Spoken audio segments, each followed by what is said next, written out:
Stand by to launch FanStream Sports. 3, 2, 1. Let's start. Hello, sports fans. Welcome to FanStream Sports. Nothing but pure sports. This is the JP Show. JP, it is so good to hear you back on the air. Stand by. Now, here's JP. All righty, welcome into a Testosterone Tuesday. Yes, we are. God, it was a Testosterone Monday in the NFL. Oh, my God. Big time. That was the biggest news day in the history of the league. My Lord. And, I had it still spinning, JP. I know. I get 3 sheets here of stuff that we're never going to get to, on this show today. So sit back and relax. We got a lot. Of course, what we do, all this that we're doing here today with all that's going on in the NFL, we're going to bring it back to the Bucs, right? We view everything in terms of what this means for the Tampa Bay Buccaneers. So if you're watching all your national shows and they're not talking about your Bucs, don't worry about that. We got them covered. All these moves in one way or another have a ripple effect on the rest of the teams in the league, right? When you're a contender, what are the other teams doing? How is it going to affect you? And boy, we had some seismic stuff happen in the NFC South that we're going to get to. I talked to my peeps in Atlanta this morning. Boy, the fan base is not doing backflips for Kirk Cousins. I can tell you that right now. Like, you see these other shows and you're like, whoa, Kirk Cousins makes them the leader in the NFC South. Don't turn on Atlanta radio this morning. So we got lots to get into here, and we're glad you guys are with us, whether you're on 102.5 The Strike. We're live on the radio now on that huge signal, HD2. Lock it in. A lot of great content on that channel with the Lightning and our show. And, of course, Twitter, Facebook, you guys can comment. Love to get your comments here. We already got some coming in. You can do that on my Facebook, at FanStreamJP on Twitter, and on YouTube as well. Good morning to you, Tim Ham, with our DSP affiliate in Dallas. What's going on there? Nothing going on in Dallas. Ain't a whole lot of nothing going on in Dallas right now, and that's pretty much what we're used to around here. So, all the running backs are off the board. And by the way, for a league that has devalued the running back so much, not anymore, that doesn't care about the running back. Number one, they were just flying off the shelf yesterday as soon as it was legal to come to an agreement with them in the legal tampering period. Number two, we don't use that oxymoron here. We don't use that oxymoron. It's the most ridiculous word in the world. It is. It's stupid. Just start free agency on Monday instead of Wednesday. Wednesday. Free agency. It's not. We don't use that stupid word. Stupid. Continue. And number two, they sure are getting a lot of money. Saquon. Good Lord. What the hell just happened there? I did not see that coming. But there's some interesting numbers, and I'll give credit to Dan Orlovsky that I'm going to give you on Saquon in a minute that are interesting, and we'll get into that. But they still have the same quarterback, and that may be an issue in Philadelphia. And the same dysfunction apparently in the locker room, because the first running back to get off the board or off the shelf, off the market, whatever you want, however you want to say it, was one DeAndre Swift, and he couldn't get out of there fast enough. Yeah, which was interesting, because he had a hell of a year, I thought. It's so much to get into, but we're going to obviously start. Let me set up the show first. Scott Reynolds is going to join us at 10:30 from Pewter Report, so we'll get his thoughts on all the things that have happened over the past. I'm going to go back to Friday. There's a lot going on with the Buccaneers and a lot to come, too. We're going to talk about what next moves are, too. So there's a lot more to talk about with Scott Reynolds. Casey Hudson's going to join us at 11:15. Covering the Bolts, and we'll get her thoughts on these 2 new additions in Dumba and Duclair. And boy, if one game is any indication, that those are 2 huge ads for the Lightning. They went from losing to Calgary 6-3 to spanking the Flyers 7-0. So I don't think it's that much of an impact, but it certainly hopefully portends good things to come. Man, so we'll chat with Duclair is a stud, man. I like him. God, I awesome. just the more and more I watched, his game the other night, and then, Doug, I always knew who he was. I mean, he's always a pain in the ass to play with the Panthers. We've seen him plenty of times, but he's like one of those guys when he's on your squad. Ooh, we like him. A speed, hard to play against, and he showed it all in that first game. So we'll talk some Bolts with Casey Hudson, and then TJ Reeves going to jump on at the end of the show. And of course, your comments in the comment section, please jump in here, because I'd like to hear what you guys are thinking in around Bucs Nation, Tampa Bay. So, all right, let's jump right into it. First and foremost, Kirk Cousins signs in Atlanta. I was wrong on this one. I had Justin Fields pegged for Atlanta the whole way. I thought Minnesota would bring back Kirk Cousins, which is interesting that they didn't. I don't know how bad Kirk Cousins wanted to go to Atlanta. His in-laws all live there. Maybe this is where he eventually wants to be in the South, et cetera, et cetera. I think that could have been a huge driving force. But to me, the overarching thing here is when I compare Baker versus Cousins. All right. How do they fit? And I'm sorry, you cannot sell me that Kirk Cousins at age 36, which is what he will be next year, a smallish, immobile quarterback coming off an Achilles injury who plays from the pocket and plays very well. He's averaged, I think, he's had over 25 touchdown passes almost every season for the last 8 years. The dude can sling it. He's won one playoff game. If you're a transformative quarterback, you win more than one playoff game. And don't tell me he hasn't been on some decent teams. He has. Those Minnesota teams had some talent. There's no doubt about it. Is it all on him? No. But when you just gave him $100 million guaranteed for 4 years and $180 million. Yes, you overpay in free agency, but you way overpaid here. You way overpaid Atlanta, and that's going to hit you, if not this year, down the road when you have to release some of these really talented young players that you have on this talented roster. I mean, I said it last year when I saw Atlanta. Many people in the business have said it. They're a quarterback away, and I think they really bought into that. And they wanted a competent quarterback, somebody with a track record of good numbers. Well, Kirk Cousins' numbers are very favorable to Baker Mayfield's numbers. In fact, last year they ranked right behind each other. They're about 12 and 13 in all the efficiency per dropbacks, all the high analytics numbers, passer ratings, which if you compile all three of those analytics, get a pretty good feel for who's playing good at the position. And Baker was right there, right on the 12 line, and Kirk was right behind him. But you paid triple for Kirk Cousins, double in terms of guaranteed money. A $45 million AAV versus a $30 million. And by the way, Baker's hit on the 2024 cap, $10.75 million.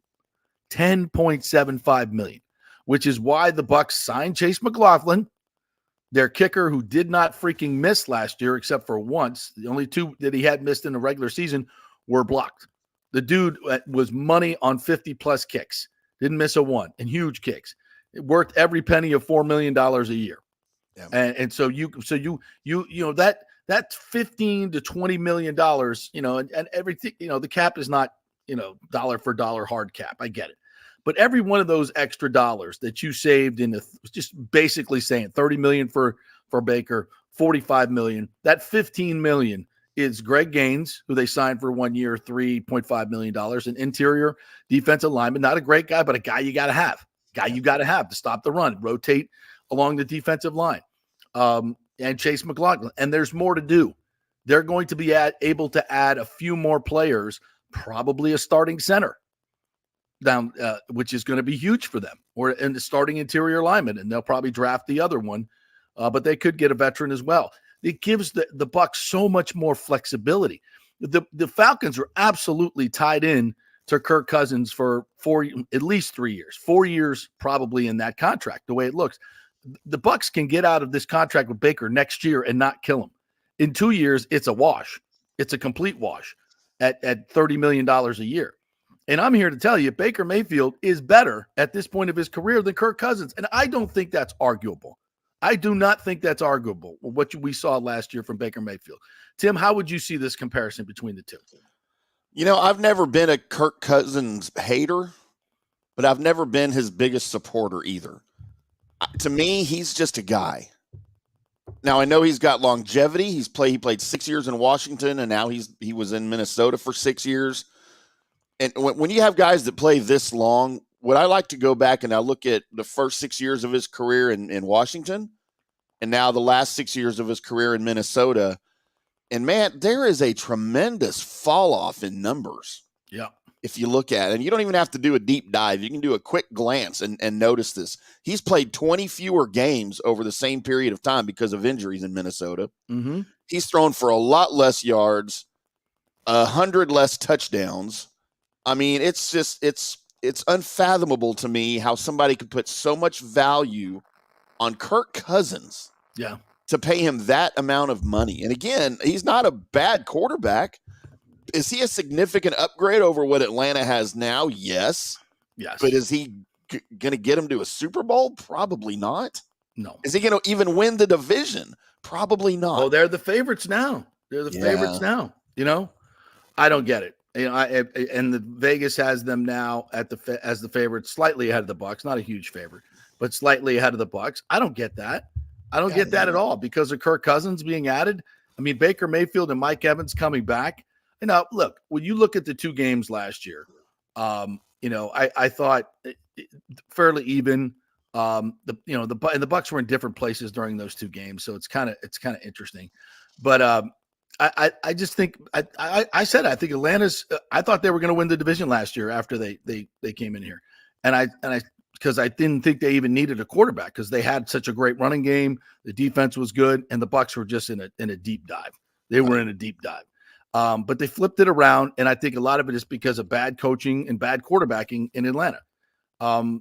They still got a long way. I believe in Raheem Morris. He put together a really good staff. I think Atlanta is formidable. But I think I pointed this out yesterday. You put Justin Fields in that offense with those weapons, and the way you could run the zone reads, the RPOs, you don't need the most accurate quarterback in the world when you got a guy that can run like that in Bijan Robinson that could run like that behind that offensive line with those targets. You don't need Kirk Cousins. You don't need a pocket passer. That's the thing. You put together a Cam Newton type offense in the run game with Justin Fields, and I'm telling you, you ask Todd Bowles who he would rather defend. I'm going to tell you it's Kirk Cousins in a heartbeat than Justin Fields. And think of the flexibility. You could have had Justin Fields for $2.7 million this year, a total of $25 million for 2 years. Think what you could have done with that. And the Falcons have the 8th pick in the draft, which they'll probably take Dallas Turner, the edge rusher, to improve their horrible edge. You could have gone out in free agency and popped a couple of more really good, and you'd have a freaking stacked roster. Yep. But you threw all your cookies into that Kirk Cousins basket. It's going to cost you some of them good young players. Your roster is going to go from here to here in the next 2 years because of the money you paid Kirk Cousins when you could have gone from here to here. If you're listening on the radio, I'm raising my hands. So you've got to play this salary cap game with your roster now and lose these good young players that you have along the offensive line and defense. And I just think organizationally, it's a move that hampers the Falcons in terms of their salary cap. And I don't think I'm talking points on the board. You can look at passing efficiency and all that stuff. I'm talking points on the board, red zone with Justin Fields and Bijan Robinson. I mean, nobody wants to defend that. Nobody. So I don't know. I'm maybe overhyping. Justin Fields doesn't even have a starting job, which boggles my mind. I don't know what's wrong with this dude or what, if somebody's, I don't know. I don't know what the hell is going on with that. And I'm watching some of these shows in the morning and, Booger's saying the same thing, and Dan Orlovsky, something's going on with Justin Fields. I don't know what it is. But, Sam Darnold gets $10 million. What? What is going on in the NFL right now? What? Did Gardner Minshew? I mean, I like Gardner Minshew, but really? I think we pretty much know where that dude's ceiling is. I've seen it. Yeah. Goes to the Raiders. Some of this stuff is really weird when it comes to the quarterback. By the way, Jameis Winston Cleveland may be interested. Jameis may have an opportunity. That'll be because if he goes to Cleveland, dude, he's going to be competing for a starting spot. Yeah. I trust me. I know the Deshaun Watson situation there, and how much they're paying him. But man, he cannot stay on the field. And when he is on the field, he does not look good. And they are already turning on him. Remember how they turned on Baker? Right. They are turning on Deshaun already, and it hasn't been 2 full seasons of his, play there. Yeah. And anybody that's why Joe Flacco wanted to come back. Joe Flacco wanted to go back to Cleveland, even in a so-called backup role, right? Because he knew that he would get a chance to start. Right. So, man, it's just the quarterback situation in the NFL right now is upside down, and it's bizarre. It's so bizarre. Crazy. Everyone's trading average running backs now and overpaying them. You got average quarterbacks going to places and getting $100 million guaranteed. I mean, it's just, I don't know. It's tough to report on all of this stuff and keep a straight face. It really is, because I just, I had to laugh. Like, of all people jumping on Twitter, Luke Combs, who I absolutely love, one of my favorites. You see him? He absolutely torched the Panthers. He's like, we don't give a first round pick for McCaffrey or Brian Burns. Like, what are we just spent $153 million on two guards? You take Bryce Young instead of CJ Stroud. You want to talk about an incompetent organization. That place is absolutely bananas. Like, they have made some of the worst decisions in the world. Country music star can run that place better than these guys that are getting paid millions of dollars. I mean, maybe it'll be good with the new regime and Dave Canales and Dan Morgan. I don't know. But the moves that they made yesterday are just, I don't understand. How do you give away Brian Burns for a 2 and a 5? A 26-year-old premier pass rusher to the Giants.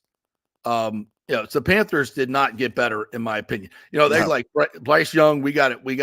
Have an interior line that that keeps him upright. Because again, I talked about this yesterday. Why the Bucs need to go out and get a center. These smaller quarterbacks, when they get pressure in their face, they can't see anything. So that's what the Panthers are trying to do. They're trying to make up for a bad quarterback pick. So you're just you're putting bad money after bad money when you in that situation. So the Panthers are done for a while. We don't even have to worry about them. The Saints, in essence, are so over the cap. They've done nothing.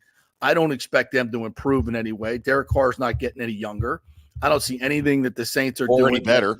Or any better. I don't see anything that they're doing. It's the Falcons and the Bucs in the NFC South. And I think what the Falcons did, yes, are they a contender? Absolutely. Can they beat the Bucs? Yeah. Can they win the division? I think so. No question about it. But I think the Bucs have done everything they need to do to get better. I think, and it's not going to stop, by the way. So let's transition right now to what's left for the Buccaneers. They trade Carlton Davis. Again, great move by the Buccaneers. They're going to save $14 million in cap space over the next 2 years, trading a corner who at one time was a very, very good cover corner, but is no more. He just seems to have been, just crushed by the injury bug, lots of ankles, knees, just lower body injuries that have just constantly been nagging him. 9 interceptions in 6 seasons, big part of the Super Bowl run when he was really playing at a high level, but he's not anymore. He's too expensive, and you get a 3rd round pick for him, which it's a lower third, but that's okay.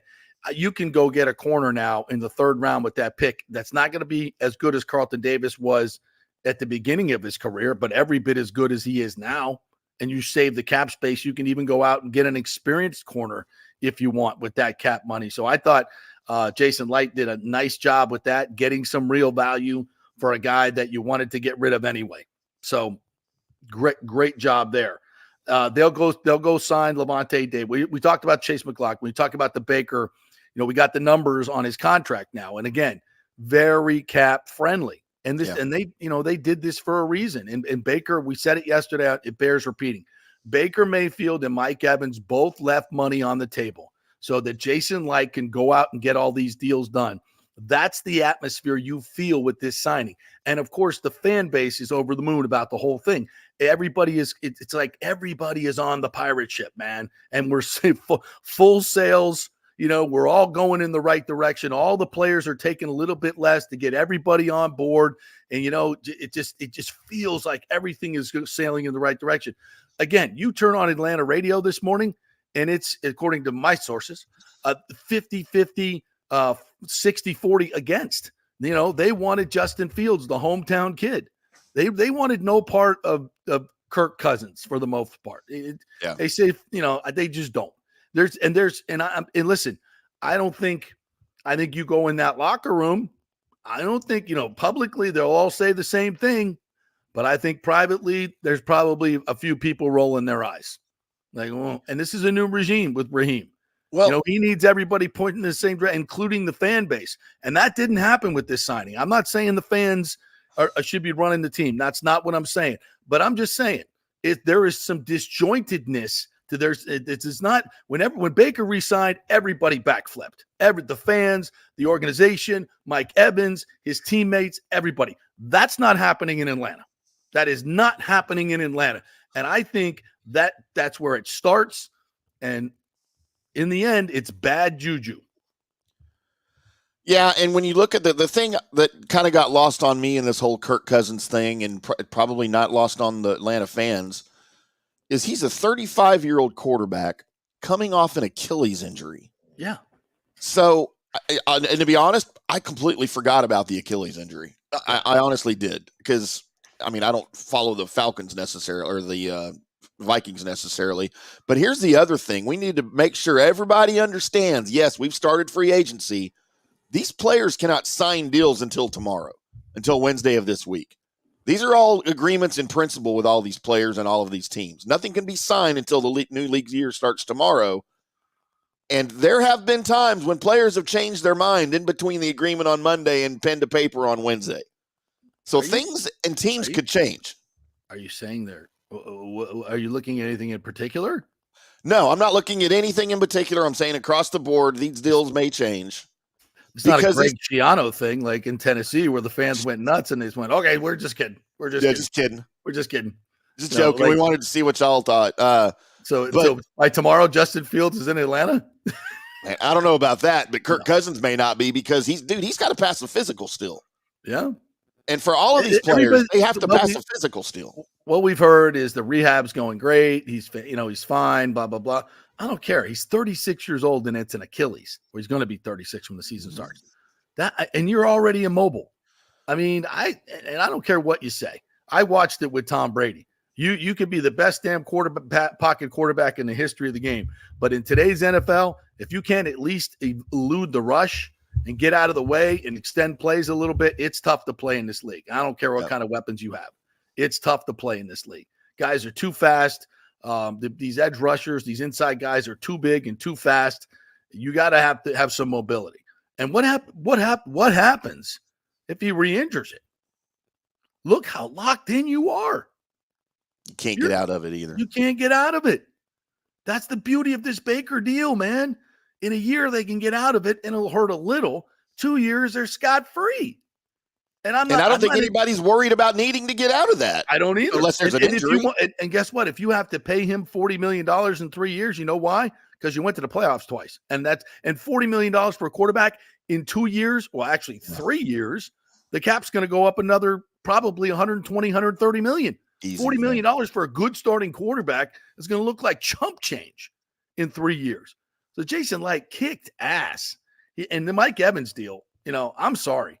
Mike Evans, and of course, we didn't see a lot of receiver deals yesterday, right? I don't think we saw any big receiver deals, did we? We had Gabe Davis going to the Jags, if you want to count that as a big deal. Was that $39 million? Yeah. It wasn't a whole lot, right? So no blockbuster wide receiver deals.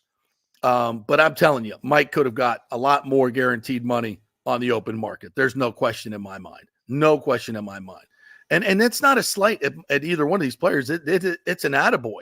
And it's another feeling of everybody's on the pirate ship going the right way together. And I think that speaks volumes. And I don't think that's happening in Minnesota. I'm going to get to a couple comments real quick here as you guys are jumping in. Really appreciate you guys. Kenneth McClary, think you're new. I think the Bucs got a good deal for Carlton Davis, considering he has been a part-time player with his injuries. Totally agree. I don't want to say this. Guys, I try to be as honest as I possibly can because I really like Carlton. I think he's a great dude. And I don't know if, it's probably more about the injuries, but you got to look at that demarcation line when guys get paid. And sometimes when guys get paid, they just lose that hunger, man. They lose what made them great. And it's human nature. It's human nature. So I don't know if it was the money or the injuries, but the play has drastically decreased, in my opinion. Thomas Casper says Dallas still leading Jerry's mediocre Dak contract. Yeah. By the way, what's up with the $100 million extortion attempt on Dak Prescott? Some woman coming out saying 2017 he sexually abused her, sent him a letter saying she wants $100 million, and he has filed a defamation suit against her. And he'll win. He'll win. Yeah. No, word to the wise. Don't put the don't put the extortion attempt in a letter. And by the way, this happens to Jerry Jones about once every 4 or 5 years. Same exact thing. All right. So is that big news in Dallas today? Is that TMZ news? Nobody even cares. Nobody. It's like we've seen this before. Yeah, nobody even cares. What are we talking about? James says all these shows saying Cousins makes Falcons the favorite in the NFC South. One playoff win, yet he will make $412 million in a career after this contract. I have zero concern. Bowles happier than facing Fields twice. I agree. He may be the guy that unlocks everything for Atlanta, but I think it's a way bigger risk and smaller upside than you could have had with Justin Fields. But we'll see. Kenny Cleary says, my question about Kirk Cousins is what the hell has he done that warrants so much damn money? I don't know. I mean, his comp to me is well, Baker's younger. He's only had one, but Cousins is bounced around. He wins, but he doesn't win big.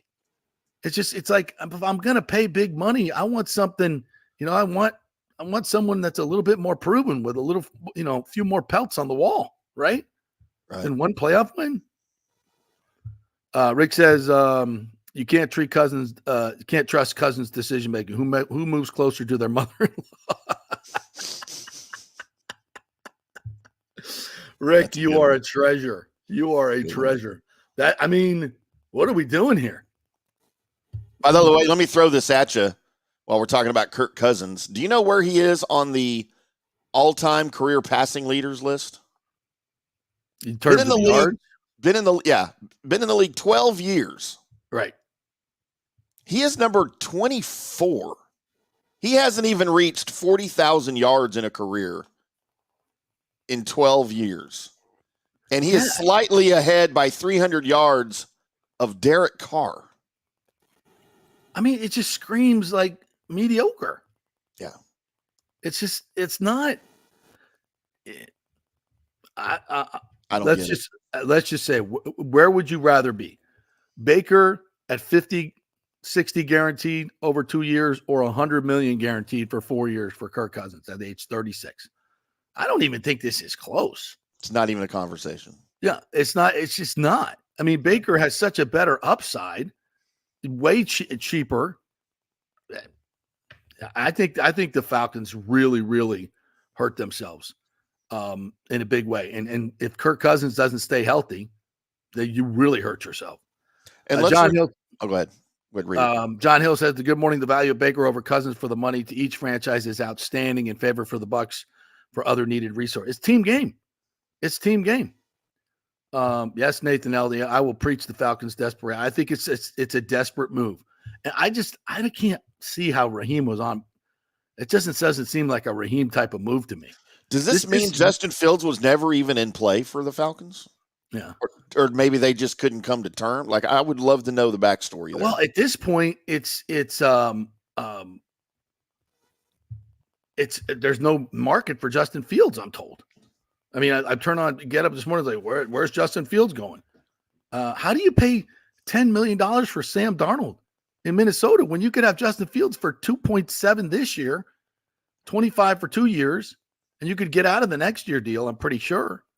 I don't get that, man. I don't get that at all. Something weird. A lot of head scratching going on. And let's remind all the fans, maybe people who aren't familiar with the way betting lines work and when they pick favorites for these things, like, they're placing Atlanta as the favorite to win the NFC South, not necessarily because they think that's going to happen, but they like to steer betting that way because clearly more people think Tampa's going to. So that's why they do that, so they can steer the betting lines and make people bet for the Bucs. Yeah. And that may switch because they want more people to bet on Atlanta. Yeah. So they'll give them longer odds. And so that's why when a team is favored to win a game, it's not because necessarily that betting place thinks that team's going to win. It's because they want to steer where the money goes. Right. They want to make it even on both sides as they can. Yeah. Nathan says Sean Murphy, Bunting, and Jordan Whitehead will be in Buccaneer uniforms. You may be right. I may be crazy. It just may be a lunatic you're looking for. And that's what this show is all about. All right, lots of great comments. We'll get to those. We got to hit our first break. There you go, half hour of uninterrupted talk. We got Scott Reynolds coming out next. Cannot wait to get his perspective on all the things that have happened in Buccaneer land and will happen as well. So stay with us. We're brought to you by the Jeeves Law Group. Just go to the JeevesLawGroup.com. You can contact them through there. Scott Jeeves, we had him on the show a couple of weeks ago, told you that the venue argument for FSU was a good one. They further filed something on Friday, and they're going to win that case. So great prediction by Scott Jeeves on that. And if you want some great aggressive lawyering in your corner, it's the Jeeves Law Group, JEEVES lawgroup.com. They are local and they get results. Go to JeevesLawGroup.com, contact them through there. Scott Reynolds back right after this. Stay with us.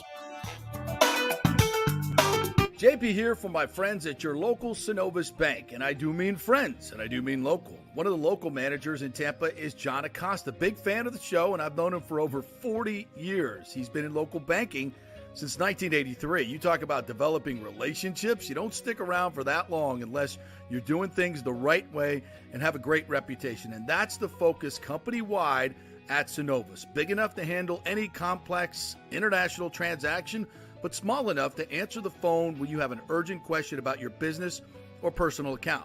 And for personal accounts, they have a very easy app that works great. You can do everything online. And for large or small businesses, you will get that personal touch and services to help build your business, taking your dreams and aspirations from the whiteboard to reality. We can make that happen. Let us show you how. For a get-acquainted meeting to open a business or personal account, just call John or go to Synovus.com to find out where your local branch is. Everyone knows Italiano Insurance is your go-to for home insurance, but they also have an amazing team that focuses on business insurance. Yes, your business is most likely your biggest asset, so make sure you have the right coverage at the most competitive price. And if you started a side hustle recently, don't forget you need business insurance, because if you get sued in this over-litigious society we live in, you could lose all your personal wealth. So get that business insurance. And for the best customer service, always choose Italiano. My representative, Charity, is amazing. I called her late on a Friday because my insurance was going to lapse. She stayed late until the job was done. You just don't find that anymore. Give them a call, 813-877-7799. That's 813-877-7799. Italiano Insurance. JP here for the Geddes Gordon Real Estate Group and our good friend Jane Geddes. Folks, simply put, there is nobody like Jane. Jane is a former LPGA two-time major championship winner. She was also vice president of talent relations at WWE. She also has a law degree from Stetson. So if Jane can drain a 10-footer to win the U.S. Open and stare down Hulk Hogan in the boardroom, you want Jane on your real estate team to not only negotiate the best deal, but find you the perfect home or investment property. And when you work with the Geddes Gordon Group, you become part of the real estate family and get concierge services that include expertly staging, marketing, and preparing your home for sale. Advice on golf properties. Hey, you might even get some golf tips. Many of their clients become friends long after the sale or purchase is completed. It's all part of the deal. So if you're looking for that perfect home or investment property or trying to get top dollar for your home, go with Jane Geddes and the Geddes Gordon Group, because there's nobody like Jane. Call 813-485-6808 or go to GeddesGordon.kw.com. That's GEDDES Gordon.kw.com. or call 813-485-6808. Let's go! Right now, back to the show on FanStream Sports. All right, welcome back to the JP Peterson Show, brought to you by Bay Area Modern Medical Center, BAMMC.com, on this Testosterone Tuesday. Get your testosterone right at Bay Area Modern Medical Center. I had a great conversation with Chris Lugo yesterday on the show about testosterone. So if you want some great information, go to yesterday's show, the last 15 minutes, and any questions you may have on that, he certainly answered. For ladies and men, by the way. Ladies and men need that testosterone. All right, let's welcome in our good friend, a BAMMC.com patient, the great Scott Reynolds, joining us here. What's up, my friend? It has been a I don't know what Justin Light is on. Justin Light may be on some serious enhancements because he is kicking ass. Yeah. He has been a hell of a GM the past 84 hours or whatever hell you want to go back into the Mike Evans deal. How are you, my friend? And let's talk. Yeah, I've got a new slogan for Jason Light. Nobody leaves Tampa. Nobody leaves Tampa. They don't. Leaving. They don't leave. That's the thing. We've talked about Jason Light's ability to draft well, right? He constructed a Super Bowl winner. We've talked about his ability in free agency to sign the value guys, the Baker Mayfields on the 1-year prove-it deal, the Shaq Barrett on the 1-year prove-it deal. The guy can go out and hit absolute home runs in free agency. Think Ryan Jensen.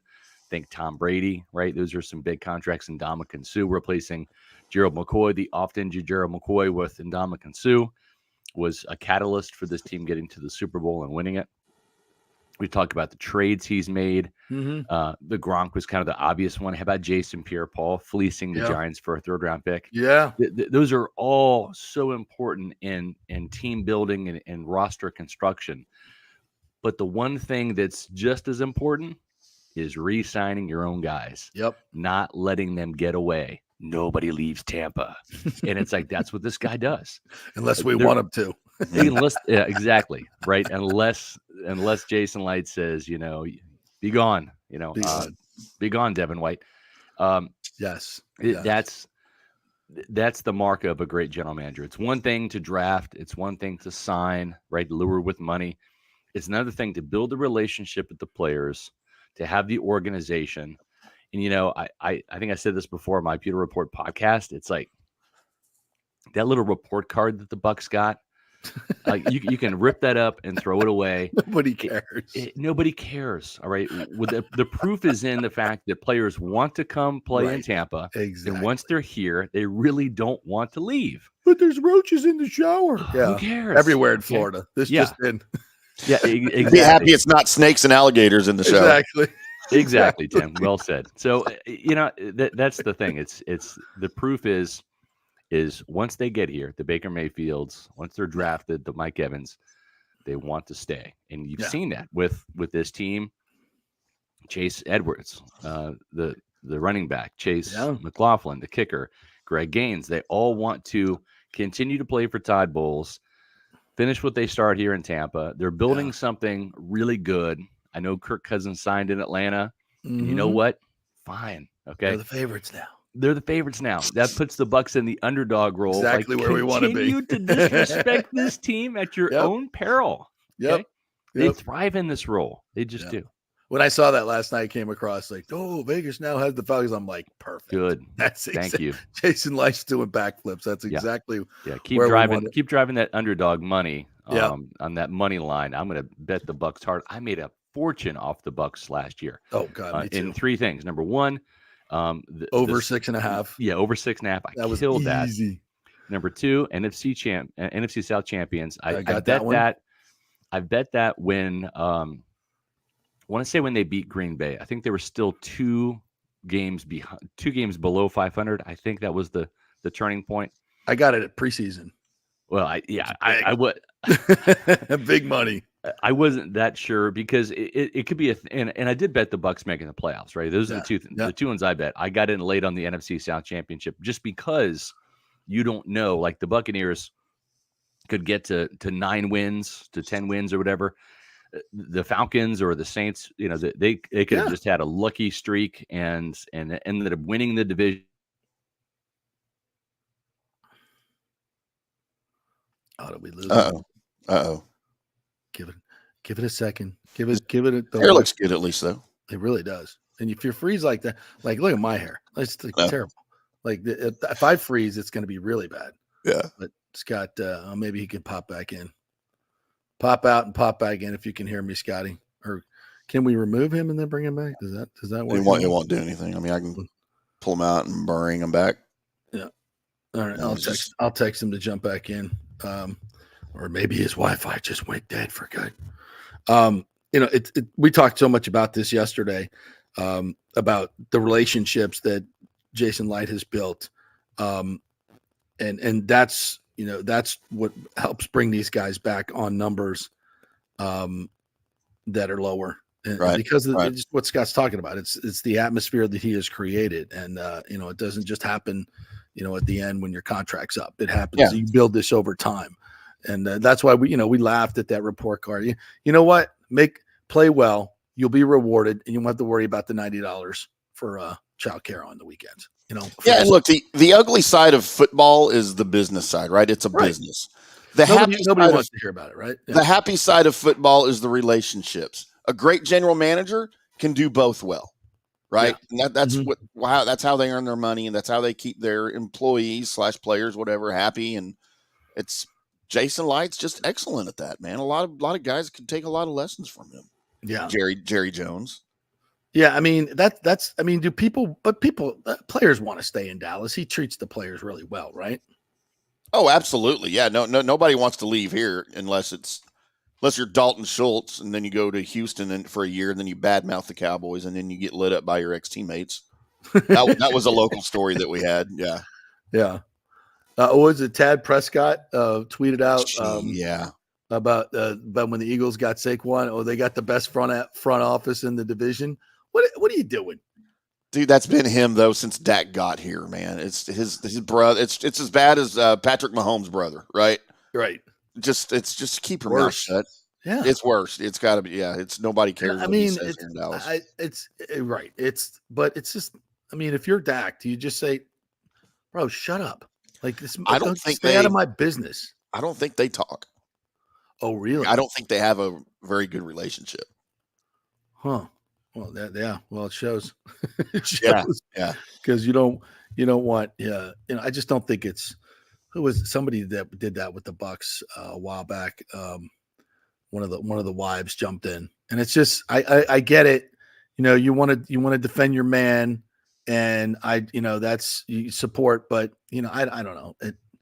I'm not in their shoes, so I probably wouldn't judge. Yeah, but if in my shoes, I would say, honey, I appreciate your support, but let me fight my own battles. Right. And this is not the way to do it in the public forum. We can do it in other ways. We need to get the message out. We can do it in other ways. It's not a good look. But I really appreciate. It would be kind of a. I love you, honey, and I really appreciate the support, and that's awesome. I think it was maybe Godwin's wife. But let's not do this. But I can. I got this. I can handle this. Maybe log out of Twitter for a little bit. Yeah. Maybe hire a phone from her for a couple of weeks. Scott is rebooting as we speak, so we'll give him a couple motions to get back in. So much other things we can get to. We talked about what Tad Prescott was tweeting about Saquon, and the Giants thing is weird because the Giants would not pay him, and he wanted the money, and now all Giants fans are pissed at Saquon. Like, and here's an interesting thing that Orlovsky said about Saquon, and this obviously ties back to the Bucs because did the Eagles get better? They're obviously a team, a contention, one of the better teams in the NFC. Did they get better? And I think with Saquon they did. And here's an interesting reason: the only time that Saquon had 1,000-yard receiver was OBJ, his second season, maybe Saquon's second season. He had 2,000 yards from scrimmage that year. So you open up the field a little bit for Saquon, and big things can happen. And look at the Eagles. I mean, you've got 2,000-yard receivers, right? And this is maybe why DeAndre Swift had such a good year. You watch that Eagles running game with the RPO. It's just, that's hard to defend. And with Saquon, I said the same thing about Bijan Robinson as a linebacker. When you're running that, when you have to wait that extra count to see if the quarterback's going to give it or pull it. Now, you think if you're in the middle, okay, first of all, you got a guard or a tackle coming at you, okay, as a linebacker. You're watching the mesh point, okay, whether, if it's Justin Fields and Bijan Robinson or you got Saquon and these great running quarterbacks and Jalen Hurts, you're sitting there, okay, who's got the ball? Okay, it's the quarterback. You got to meet him head on. The quarterback too, right? He's 6'4", 230 pounds, squatting 600 pounds. You got to meet him head on, or he's going to make you look foolish. Or you got to get over in the hole and meet Saquon head on. Or you try to arm tackle him, you ain't going to get him. So these are, it's tough to defend. It's really hard to defend. So I think Saquon, now is he worth $26 million guaranteed? Let's not forget, Saquon's been injured a lot. And you got to have availability, right? That's the best ability. And so I think it's a bit of a gamble for the Eagles, but if he stays healthy, he's going to be worth it. I think he's going to be worth it. And then Tiki Barber is like, you're dead to me, and he was joking, of course. Well, Saquon didn't take it that way. Right. And he fired back at Tiki. And I think that was a little over the top. Because Tiki knows better than anybody. It's business. It's just business. And Saquon had to take the money, but don't get mad at the player, especially in this situation. The Giants never stepped up. They never stepped up. He wanted to stay there. Am I wrong? No, he did. I mean, he was very vocal about wanting to stay there. So that just kind of tells you the mindset of the fans in the New York area. Number one, they were really never sold on him to begin with, because you're not going to badmouth a guy that you were really rooting for, right? For a business decision. If you are, you're just a bad fan. Maybe there's a lot of those in New York. I don't know. Yeah. I mean, and people say, well, you could have gone other places. I don't think you could. I don't think there was a big market for paying Saquon that much guaranteed money. I think the Eagles, not to say that it was bad, it's bad money, but all right, Scotty's back. Let's thank the great folks at Spectrum for getting him back on the air. You're back, and you are having a great hair day. Yes, you are. So appreciate it. We need to get as much Scott Reynolds as possible. Yes. All right. So the Baker deal, the numbers on the deal. Yep. $10.75 million versus the cap this year. Yeah. I mean, Jesus. Really good. So talk about how, and in my opinion, I said this, I think both Mike and Baker took well below market value. I think they both would have got more on the open market to stay here, to get Chase signed, to get Greg Gaines signed, to get Levante David signed, to get Antoine Winfield signed. Everybody's on the pirate ship. The sails are full, and they're all moving in the right direction. Right. Same direction, right? Yes, and I think the biggest thing is Baker Mayfield.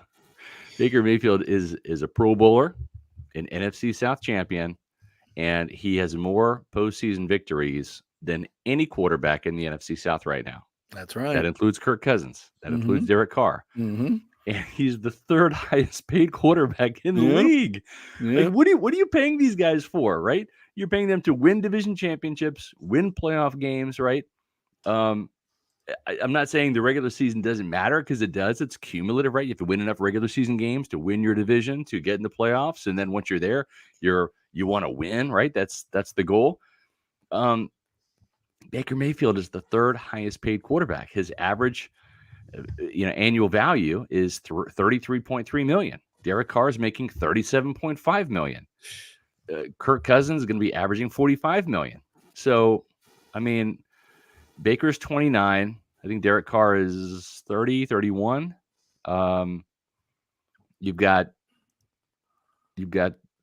Kirk Cousins will be 36 this year, coming off a torn Achilles. Yeah. I don't know, man. Like, I think the Bucs got the best deal here, right? No question.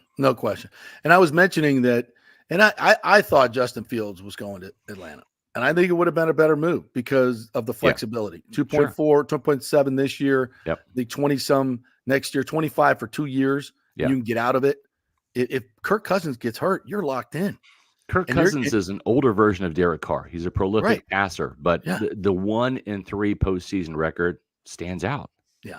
I mean, you go 13-4 in Minnesota in 2022, and you're, maybe a Super Bowl favorite, and you lose in your own dome to the Giants in the first round. You let Daniel Jones beat you. You lost bad too. Yeah. I mean, it wasn't even close. So I'm just saying, it's like, this is a guy that has a knack for not winning the big games and getting to the big time. And honestly, so does Derek Carr, Yeah. And by the way, Scott, to expand on your stat you threw out there that he's got more wins than the other quarterbacks in the division, Baker. He has more in the he has more postseason wins than all three other quarterbacks combined. That's right. Yeah. It's not even 2-1. Yeah. I mean, it's a hell of a deal. Yeah. And listen too, I think, and I'm not good in math, but I think when you look at the tax rate in Louisiana, the state tax, right? There's no state income tax. So maybe maybe the $33.3 million is the same as $37.5 million that Derek Carr is making, right, in Louisiana, right, with that state tax. And so maybe it's really on par because Florida, there is no state income tax. So if you put him in Georgia, Baker probably, earns more. Like, he doesn't earn more, but like all things are equal. In other words, if you put Kirk Cousins in Florida, they're probably not giving him $45 million because it's a more even playing field when you look at states that don't have state income tax versus states that do. And honestly, that's an inherent advantage that Mike Greenberg has used over and over again. And it's one thing that the salary cap doesn't account for. If you're a team in New York, if you're a team in California, really, really super high taxed states, you are naturally at a disadvantage because the salary cap is even for everybody. Yeah. Right. The league puts that out there. Now you can roll over cap money like Greenberg rolled over $3 million at the end of last year. So they had $3 more million than, they would have otherwise, but it's pretty much a flat cap for all NFL teams, but teams that are in states, and correct me if I'm wrong, but I think Tennessee, Nevada, Florida, those are some states that don't have state income tax. So. Well, think about Georgia and New York. They got to pay those big time prosecutors to get those really bad criminals. You got to get those really great attorneys to go after the really big people. That costs a lot of money. It does. You got to start paying lovers and stuff. It's a lot of money. It's a lot of money. So, but it's worth it. All right, so let's look at what's left for the Bucs, and let's not just go over Chase McLaughlin at $4 million. Huge. That's huge. Yeah. That dude was money last year, and let's hope he keeps it going. These kickers, they can get hot and cold, but that was huge. And I thought the Gaines signing was a nice one. It is. Keeping your own guys in a system that they know that how they play in your system is huge, right? He and Vita Vea are like buds, man, going back to college, right? Right. So you're also helping Vita Vea out because you brought one of his best friends down here to play with, and then you're keeping him. So that's going to keep Vita Vea happy. And I thought Greg Gaines was an upgrade over Raheem Nunez-Roches as a pass rusher. And so he's a little bit more versatile in terms of what he can do, not just stuff in the run, but also, providing something against the pass. Really good signings so far. I think Jason Light pretty much told us, and if you listen to Peter Report, if you read us, they're going value shopping this year because they're spending a ton of money on their own players. We still haven't gotten to the premium guys. Yeah, the Wirfs deal and the Winfield deal. They're under contract this year, which is important. Hi, Tally. But those are going to be massive deals, and so the Bucs are spending a bunch of money. It's just on their own players, which is always a good thing. People want the big splashes outside. Okay, do you want Russell Gage 2.0? 3 years, $30 million on a receiver didn't pan out, or would you rather pay a guy like Mike Evans, who, the city loves? He's a proven producer, etc. They're going to go looking for the next Shaq Barrett, the next Baker Mayfield. Those 1 year prove it deals, because the thing is, you're getting a guy that's coming in here pissed hungry. Hungry, pissed off, mad at his agent, right? And but then Jason, it's the Bucs profile. It does. But then Jason says, look at Baker Mayfield, 1 year, $4 million, then parlay that into a $100 million deal. Look at Shaq Barrett. We franchised him the next year. Then we gave him a contract that average of $18 million. He played there for 5 years, towards the end of his career. So it's a great story that Greenberg and Light can tell and sell these agents and players, and you're getting guys that don't wreck your cap, right? That come here and they're hungry. They're not fat cats. They didn't just get paid. They don't get to relax in Florida, and okay, I'm going to buy a house now. No, they're finding an apartment, right? They're in a condo, and their wife's looking at them like, honey, like, make us some money. Where's got the an house? opportunity. Exactly. Let's go. So it's a good thing. And I think that there's going to be some bargain guys. One guy to keep an eye on that the Bucs are keeping an eye on, Jordan Whitehead, right? We've seen a lot of safeties hit this market. Whitehead felt kind of pissed off and disrespected that the Bucs didn't re-sign him. Yeah. But he was just out of reach. He went to the Jets, had a pretty good career, still a very good player, but he's not a household name. I think there's a chance he could kind of get snubbed a little bit in free agency, not get the money he wants. if that number drops below 6 million, gets into the 4 million per year range, bingo. Look for the Buccaneers to pounce, because I think they'd love to have him back. He's a scheme fit. And he would come back here pissed off because he didn't make the top money. Exactly. All of these safeties that hit the market. And there's still Justin Simmons is out there. I don't think they're going to get Justin Simmons, but you never know. The thing is in free agency is it's like musical chairs, right? There's 4 teams that have the money, or there's 4 teams that have the need, right? And there's 5 guys. And it's ring around the rosy, and one of those guys gets left out. One of those guys is left standing. That's right. There's only so many chairs, and one guy's like, well, I deserve to sit down. Mm-hmm. And then the Bucs come knocking and saying, hey, we'd love for you to sit down here, but it's not the most comfortable chair, dude. It's, matter of fact, like, you're going to want to upgrade your chair in a year. So it's an old broken down lazy boy. It's and here's how you do enough. it. Here's how you do it. Come down here, sit in the chair for a year, and then upgrade yourself to a nice luxury seat. So Carlton Davis gets dealt for a 3rd-round pick. I thought they got great value. They saved $14 million in the cap over the next 2 years. Get a 3rd-round pick, which you could take a corner. Sure. And Carlton loved him. Great dude. Yep. I thought he played well early on in his career, but I don't know if it was the injuries or the money. I don't know which one it is. It was the injuries, the money, and the lack of interceptions. It was all 3. It was a perfect storm. He's going to be 28 this year. Yeah, he just tailed off. Zion McCollum, you look at the PFF analytics. PFF's not always right, but he was the best corner. Allowed the lowest completion percentage, the fewest number of touchdowns, had just as many pass breakups as Davis or Dean did. Actually played more snaps than either one of those guys, because when Dean was injured, McCollum was starter. When Davis got injured, Dean came back, McCollum was starting for Davis. That was the way it was the entire season. Yeah. So, and guess what? He played all 17 games plus the postseason. Mm-hmm. Zion McCollum, love him or hate him, he checks a big box. And I remember Dirk Cutter, one of the things that one thing that stuck out to me that Dirk always said was, the greatest form of ability in this game is availability. You can't help the club in the tub, right? Mm-hmm. And so he's young. I think the interceptions will come. You look at his track record at Sam Houston State. He had 15 interceptions over 5 years. He dropped an easy gimme interception on Christmas Eve against the Saints in the end zone that is still eating him alive to this day. I think he will be a competent starter opposite Jamel Dean. They'll draft another corner at some time. Jason Light, look at the track record, somewhere between 2nd and 3rd round. He'll grab another corner, throw him into the mix, and then I think the Buccaneers will move right along. We got that pick to do it with, too. What's up with Levante, you think?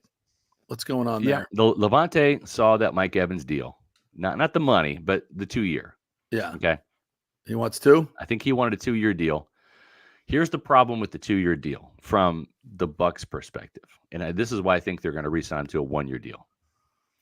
At some point in time, Levante is going to fall off a cliff.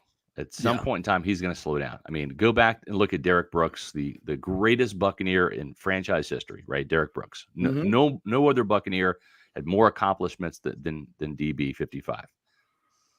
That last year, 2008, he got hurt, and he was awful. Awful. I mean, bad year. And that's when his play fell off the cliff. And what happened the next year, right? Mark Dominic had to cut him. Mark Dominic was a villain for doing so. Even though anybody that like realistically looked at the film, take away the fact he's a Seminole, take away the fact he was an NFL defensive MVP in 2002, take away the fact that he was a Buccaneer legend, just look at number 55 on film, and it's time to move on. Yeah. And so if you sign Levante to a 2-year deal, and let's say he starts to really slide this year, like this in 2024, at age 34, he is going down the mountain. What are you going to do in 2025? You're going to do one of 2 things. You have to cut a legend. Now you're the villain, even though the film warrants that. Or you have to go to Levante and say, Levante, got to take a pay cut. And then you're the villain. Rondé Barber had the best case scenario, which is you keep signing those 1-year deals and let Levante walk away, right? When he knows it and the team knows it, then you walk away, right? And so if they sign him this year, he has another great season. He's a beating Father Time. He's an ageless wonder, whatever. Then you look at another deal, right? In 2025. And if he wants more money, fine. Let's give him up to 10 million or 11 million, whatever, for a 1-year deal. But don't put the team in the position. Don't put yourself in the position from an ego standpoint, right? Derek Brooks, did he get to go out on his own terms? No, he was cut by the Buccaneers. That's how it ended for him. Okay. He didn't get to walk away. He was shown the door. And that stings. These guys have egos and pride and everything. How about Rondé Barber? How did it end for Rondé? Great. Perfect. Hey, guys, I'm terms. done. Yeah. On his terms. Exactly. Yeah. And Mark Dominic was like, hey, you know what? You're right. You are done. But what if his hometown Dolphins, who cut Jerome Baker, their inside linebacker, come to him and say, we'll give you a 2-year deal, $10 million? I don't think that's the case. I think he wants to retire as a Buccaneer. We all want him to. We all want him to. I think he wants to. I think it's important to him. And I think they're going to come to terms on a 1-year deal. Yeah. Have to. Gotta have him. And it's, listen, you can walk away from Devin White and have to easily and have to replace one inside linebacker. Yeah. That's one thing. Having to replace two when Todd Bowles plays nickel defense almost exclusively. There's only two linebackers on the field. And we're having to replace Devin and Levante in the same offseason. That's tough. That's hard. No, we don't want to do that. No question about it. All right. So what's next for the Buccaneers? What are you guys predicting at Peter Report? You've been spot on with all this. I think they're going to go after a center. One name to watch is Aaron Brewer. Yep, and I know that there's people out there saying, holy smokes, this guy, his liability and pass protection. He had one bad game against the Seahawks last year.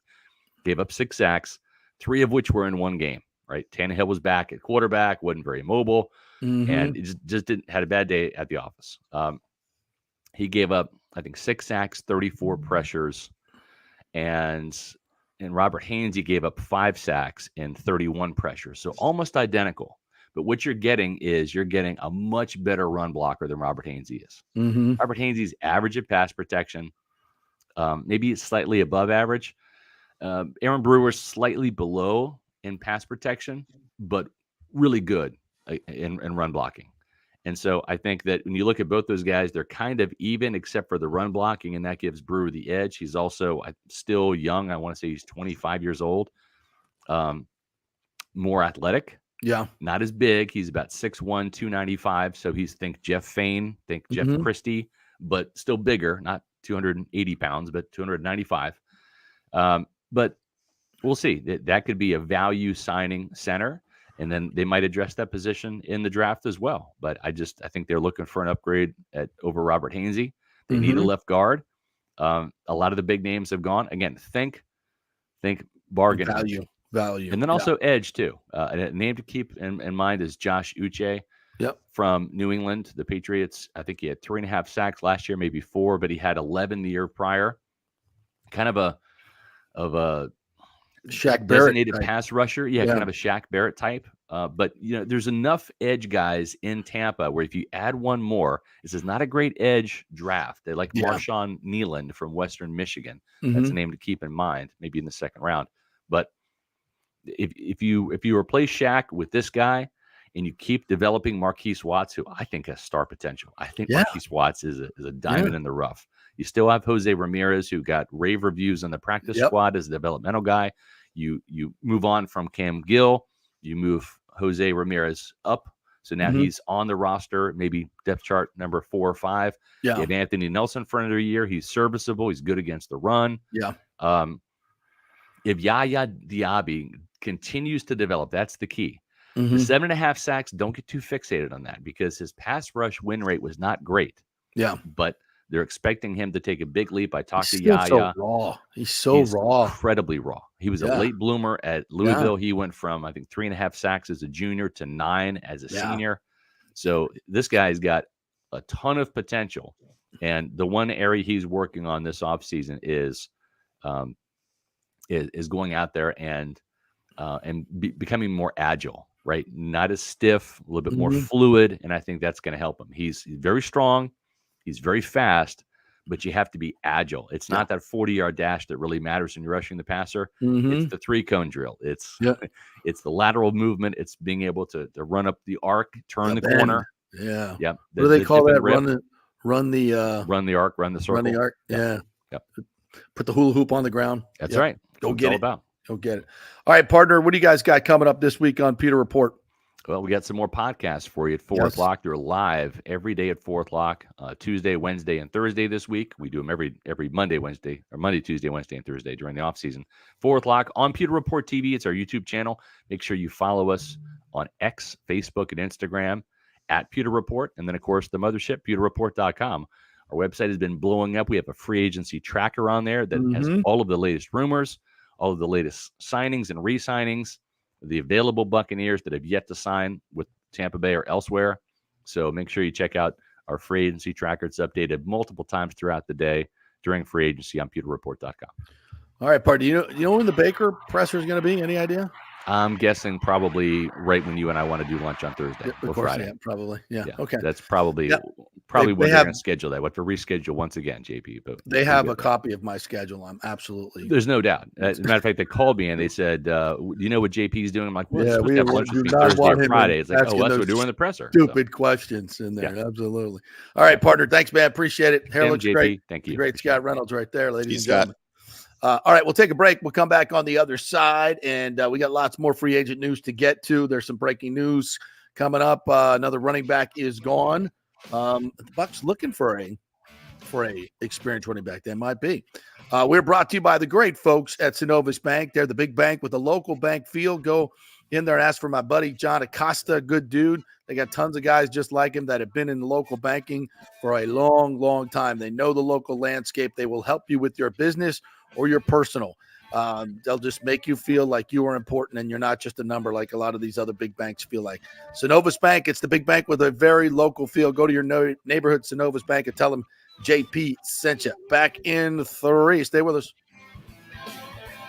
JP here for the Jeeves Law Group and my man Scott Jeeves, who lives right here and has long been a highly respected member of our community. He's a proud sponsor of the Tampa Riverwalk. Jeeves Law Group is also a proud sponsor of our Grand Central District in St. Pete and has neighborhood events throughout the year. He has an office on Central Avenue in St. Pete and one on South Howard in Tampa. You can't get more local than that. So when you need an attorney, you're going to hire some huge firm that advertises all over the state or the one that supports your favorite sports show. It's the Jeeves Law Group. We're local, we're trusted, and we get results. For personal injury and personal attention, call us for a free case evaluation. That's 8889-JEEVES. That's 8889-JEEVES. All right, this is for all you guys who don't want to go to the gym and do 5,000 crunches. At Bay Area Modern Medical Center, you can get on the new True Body machine where you can reduce fat and tone up your muscle. It's like doing 54,000 crunches in just 15 minutes. Define your body as you see fit. True Body offers personalized muscle stimulation that delivers the equivalent of those 54,000 crunches in just 15 minutes. Just get in touch with them at Bay Area Modern Medical Center, BAMMC.com. Chris Lugo and the team over there will set you up on True Body and get amazing results. Non-invasive with comfortable and little to no pain and zero downtime. You can isolate and target those areas that you want to improve and treat multiple areas simultaneously. It's an amazing machine, so check it out at Bay Area Modern Medical Center, BAMMC.com. Did you know Steve Weintraub founded the Gold and Diamond Source over 40 years ago by selling gold-plated sand dollars? And to celebrate, the Gold and Diamond Source is selling gold sand dollar jewelry with the proceeds supporting Julie and Steve Weintraub's foundation, Hands Across the Bay. Yes, in 1984, Steve opened their first location, expanded to 9 stores as far as Atlanta, but now they've consolidated all that inventory under one roof, becoming one of the largest family-owned fine jewelry stores in the country. Julie, of course, joined forces with her husband 20 years ago, and they're going to celebrate by offering up to 40% off select jewelry items. Plus, with gold prices near all-time highs, it's the perfect time to trade in your broken or unworn pieces for something new and stunning. Unlock the value in your jewelry box today at the Gold and Diamond Source. It's always one place, and it's always a great place. The Gold and Diamond Source celebrating their 40th anniversary, 3800 Olmington Road, always online at thegoldendiamondsource.com. Let's go. right now. Back to the show on FanStream Sports. All right, welcome back to the JP Peterson Show. Did we do that station ID? Did I miss that? This is The Strike. 102.5 WHPT, HD2 Sarasota, Tampa, St. Pete. I love that. I usually do it at the beginning of the break, and I forgot. I love that. What's that like? That voice. That guy. I don't know who that voice is. Yeah, we need to find out who did that for them so we can get them to do some FanStream sports stuff for us. It's a Lightning's guy. Yeah, they're going to do. Is it? Yeah, they're going to do some imaging for us now that we're on the strike. Nice. 102.5. Yeah, so that'll be nice. A lot of good things coming this year, hopefully for the big FanStream Sports organization. So we're looking forward to that. We appreciate all you guys jumping in, and our numbers have been going through the roof, my friend. So it's really, really good that you guys are joining us. We appreciate it. We think we're giving you some good content each and every day. Nobody else does 2 hours of all local sports talk. So, and I think we give it to you with a little different slant, than you might hear other places. So we're very proud of that. So a couple other things was let's get to some of the comments as well. So I have to look for my glasses to read some of these. Nathan Elliott says Jason Light saw from afar the Darrell Reeves Island in Tampa. Reeves got paid in Tampa. He hung up and got healthy, and then went back to New York. That was one of the worst deals Mark Dominic did there. Gave up a first-round pick and $20 million a year for Darrell. Just ridiculous money coming off an ACL. You know, and then we play him in zone defense 75% of the time. You know. Like, where's the benefit of that? Yeah. No, and then he just left, and you lose a first round pick. Just silly, absolutely silly. Any other? JT Jola playoff records: Kirk 1-4, Dak 2-5. Dak's 2-5. Yeah. Wow, that's not good. Baker's 2-2. Dak is 60. Are they going to re-sign Dak? Yeah. When does that deal have? After this year? They're supposedly working on an extension now, but based on Jerry Jones' history, I mean, look, he didn't even re-sign his coach, right? His coach is playing in a lame duck or coaching in a lame duck year. I wouldn't anticipate anything being done until next year. Jameis signs with Cleveland, 1 year, $8.7 million. Huh? That should be fun. Deshaun Watson, and here's the thing that happens there in Cleveland. Jameis comes in, he's probably already there, wins over the locker room. Like right away. And so the whole locker room's been loving on Jameis and hating on Deshaun, and they're going to eat that. They got to eat that contract. Just. And look what it's done for Houston. That one trade single-handedly has rebuilt the entire franchise. Yeah. And of course, Nick Caserio, GM, had a little bit of something to do with that too, but look what it's done. And it's going to set Houston back now 10 years again. Yeah. No, just terrible. And the Bears have a chance to do that as well with this Caleb Williams thing. And then maybe they end up keeping Justin Fields, trade the pick, go get another weapon, trade back a couple of spots, get Marvin Harrison for Justin Fields, and boom. And they just got who they signed, DeAndre Swift, right? Yeah. Yeah. So maybe that's what they're doing. And you're going to get what, 3 first-round picks for that pick, that first overall? Well, two first-round picks because you'll trade the other pick. So two extra ones, and they also have another one. They have the 9th pick. Jiminy Christmas. You can load up your team if they do it right. If you do it right at key positions, and you're a better team. I mean, look, the quarterback is an important position. There's no question about it. I just don't think Caleb Williams is a slam dunk, can't miss guy. He's got obviously great skills, but I mean, how hard is it to extrapolate as a talent evaluator how he's going to play in the NFL as opposed to the Pac-12 and the defenses that he faced? I mean, there's not a host of corners and safeties coming out of the Pac-12. I mean, the defenses, there's talent there. There's no question about it. But those defenses in general have not been great. Yeah. He was 7-5 last year, but because of their own defense was awful.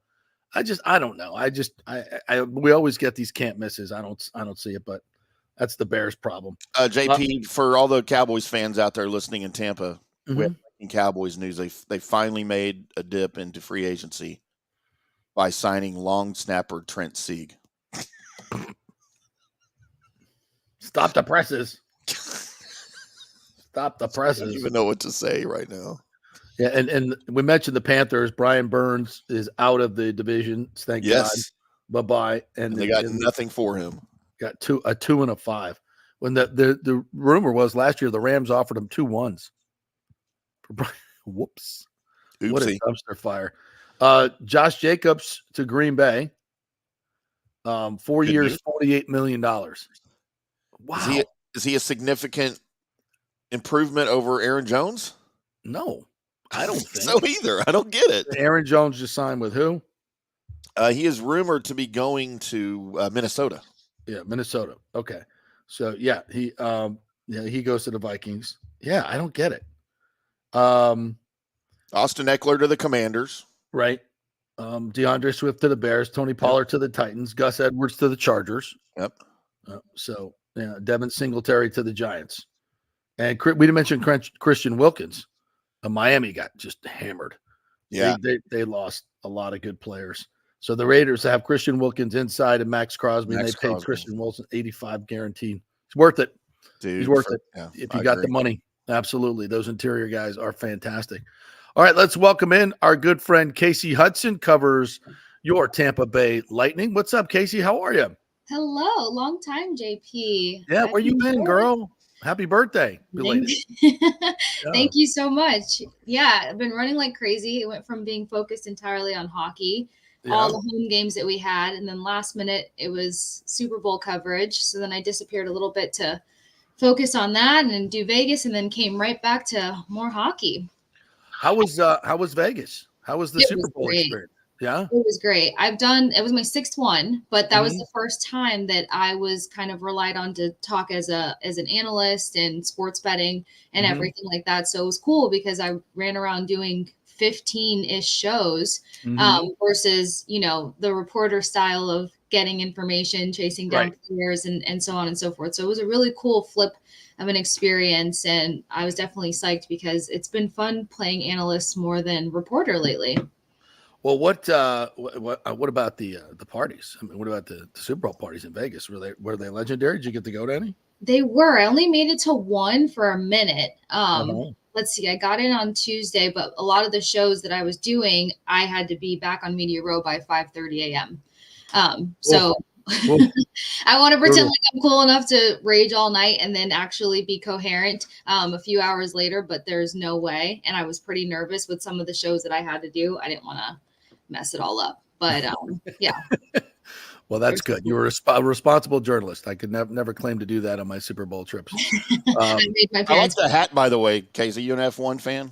I am an F1 fan. Is that a Ferrari hat? It is. It's probably the most expensive baseball cap I've ever gotten in my life. Oh my God. Don't even tell me. You don't want to know. I have a $25 moratorium on hats. Like way more than $25. But my dad was a big Ferrari fan growing up, so it rubbed off. He has a vintage cap that I could have stolen, but I mean, he wanted blood, sweat, and tears for that negotiation, so I bought my own.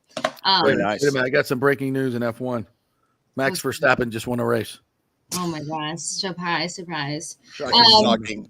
They don't even have one. I don't care. He just won it. He wins everything. He does, but he has one of the best built cars out there. But it's okay. Ferrari's got something up their sleeve. They didn't sign Lewis Hamilton, who's been ridiculed for having garbage cars for the past 4 seasons for no reason. So, and you get a new guy like Ollie that comes in and podiums at 7. That doesn't just happen. So Ferrari's on the rise again. Big time. What's that kid? 18 years old? Yeah, he's a child. Actually a child. God, I saw him get out of the car. I'm like, whoa, who stole the car? A teenager just stole an F1 car. Yeah. Like, is this kid done prepping the car or what? No, it's his car. I've been watching a little bit of F1 here and there because it's all over ESPN now. So starting to get a little bit into it, but it's weird that the guy leads every lap, including pit stops, and just never. I mean, it gets kind of boring, right? It can, especially with the Dutchman taking all the podium wins. But I mean, the wreckages that have happened, or like some of the incidences, like Leclerc's been on Verstappen's tail a lot, but then ended up in like bad accidents, or like his car didn't end up panning out to make it all the way through to the end. So that's why I think Ferrari has something up their sleeve. But in with a good car. Yeah. I mean, Lewis Hamilton, people thought he was about to call it because he just hasn't had a car to match his skill set, and Mercedes just started to fall apart. So that's why I think something sneaky's coming. Yeah, we're supposed to be talking hockey, but this is fun. So I'm at the Grand Prix, and I just happened to strike up a conversation with this guy from Germany who's literally been covering F1 for 55 years. The dude was old. You know, had one of those German guys with eyebrows that go out to about, here. Like it doesn't need a hat. He's got two visors, it's perfect. So I asked him, I said, well, you seem to know about racing. Why the hell does Max Verstappen win every race? He said, well, they got the designer of the chassis. The designer of the chassis, he had something special. And they for some reason, it said somebody tried to hire him away. And I'm like, well, how much money would it take if this guy's design is that good?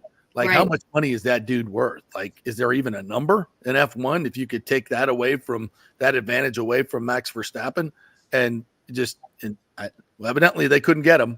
So the dominance rolls on. So yeah, look, there's a lot of money in the sport, so it definitely takes a lot of maneuvering. I'd also take spies to figure out and pick the brains of engineers and see how they can duplicate conversations they had and pick up on synopsises and stuff. So it's interesting. I wonder how long will this reign last? Right. I wonder how intense a lot of those maneuvers and chess matches are actually. Regarding it with their lives, absolutely. And the Grand Prix, by the way, I don't know if you got over there. It was fantastic. What a day. The weather was unbelievable. And Josef Newgarden did it. He dominated just like Verstappen. I think he led every lap but two, and won by 8 seconds. It was just an absolute domination for him. I need to make it out there finally one year, but I have not actually been on St. Grand Prix yet. All right. IndyCar Tim, you want to throw anything in on the St. Pete Grand Prix? I hate Joseph Newgarden. Wow. That's aggressive. Hot take. And you know what? What did he ever do to you? Mm-hmm. Oh, let's just say there was a woman involved. But anyway. Wait a minute. He's a lot younger than me, so I get it.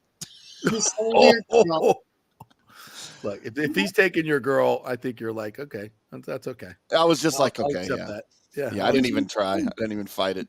Yeah, like Jameis said, if you get beat out by Tom Brady, it ain't that bad, right? Right. They replace you with Tom Brady. It can't be that. Tough, right? I get it. Yeah. All right, Casey. Let's talk some hockey. So they lose to Calgary, who just gave up half their team, 6-3. And within 48 hours, they acquire two guys who I guess are the greatest players in the history of the game, because Matt Dumba and Duclair made them 10 goals better in differential in 48 hours. I mean, obviously that's hyperbole, but these guys bring something to the table that the Lightning desperately need: some energy, some speed, some secondary scoring, some defense, some smart defensive play. Seemed like two really, really good fits, at least one game in anyway. Oh my gosh, absolutely. For one, I didn't really even have Duclair in scope of that being an opportunity for trade. So I'm glad that ended up being an acquisition that was feasible for our team. I will say Ed and Cena kind of had his nose on that one. And then at that point, we all kind of started paying closer attention. Now, when it comes to Dumba, I thought he was going to be acquired by the team this summer, and I was really hoping for it. I knew that the price was right. I knew that he was transitioning out of Minnesota. Coyotes probably came in with a little bit more of a sweet deal. Some fans aren't bought in on Dumba, but I have been high on him for years. I've watched Minnesota closely since 2013. That was kind of his debut year. The numbers that he posted in 2017 and 2018, and thinking of the role that he's had with Minnesota. Minnesota's always been that team that's kind of had sloppy kind of regular seasons and then started to pull it together on the tail end and then, make these small playoff runs and inconsistencies. But as we know, as Tampa Bay Lightning covers and fans, that's a lot of pressure to put on your defensemen, and you can tend to expose more weak points than strong points when you're put in that position. So I think Dumba's actually going to be a much greater fit than fans realize. And then, of course, what more can you say about Anthony Duclair? I mean, you're talking about a top 6 forward. You said it, JP, adds scoring depth, but he also adds a level of grit and leadership back to this locker room. I feel like the emotions in this locker room have kind of been lackluster since everything moving around, and you're going to have a fresh leadership perspective and voice in that room. And Anthony Duclair, who has been a part of a championship team, just came out of competing for a Stanley Cup himself, and was a nuisance when playing against the Tampa Bay Lightning. So you're talking about a guy who's two-way ability. And my favorite thing that I think I started to see during his debut with the Lightning is now you've got a guy, another speedster, who can match pace and read plays and kind of have this intuitive instinction of where to be and position himself on the ice, so he can match the caliber of skill to a Steven Stamkos and so on and so forth. So we might even see a different spark in research out of Stamkos, because you've got somebody who can intuitively see where he's going and how he's about to format a play and match that pace, which is how he even got his first goal on his debut night. So a lot of good pluses for these two acquisitions in my book. Yeah, the play where he scores, Stamkos is probably 2 strides behind the defender at the blue line, and I haven't seen Stamkos move like that in a while. he raced the puck down, got it, and then got it to Duclair. So, maybe that lit a little fire under his ass for the captain a little bit.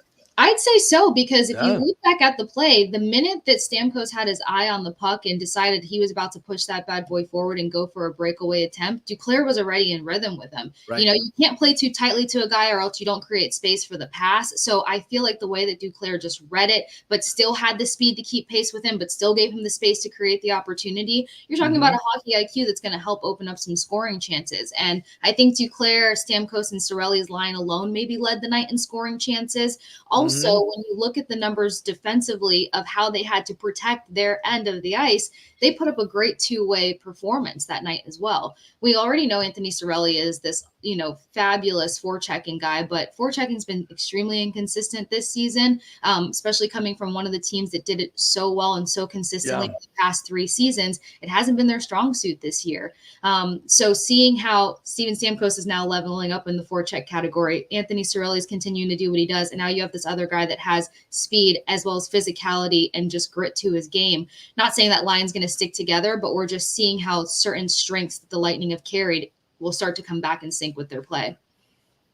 Duclair on that goal too, in the post game, he gave all the credit to the pass. He's like, look, all I had to do was put my stick on the ice and it went in, which, that lends to the passing ability of Stamkos for sure. 100%. And when you go to practices and stuff, I always listen out for what coach yells at them the most. And while that felt like a maybe very hockey answer from Anthony Duclair, that is the identity of this team. Simplicity is their strong suit. And that's one of the things that Coach Cooper is constantly yelling at these guys when they're having those blistering practices. It's getting the puck to the freaking tape. And more colorful language. So to see that a guy can come in and understand the simplicity of executing a play and just being there ready to get his stick on the puck, and Steven Stamkos executing the perfect pass, getting the puck on the tape so that Duclair can just polish it off. Like, we're talking about them getting in a rhythm that helps them in the most important time of the season.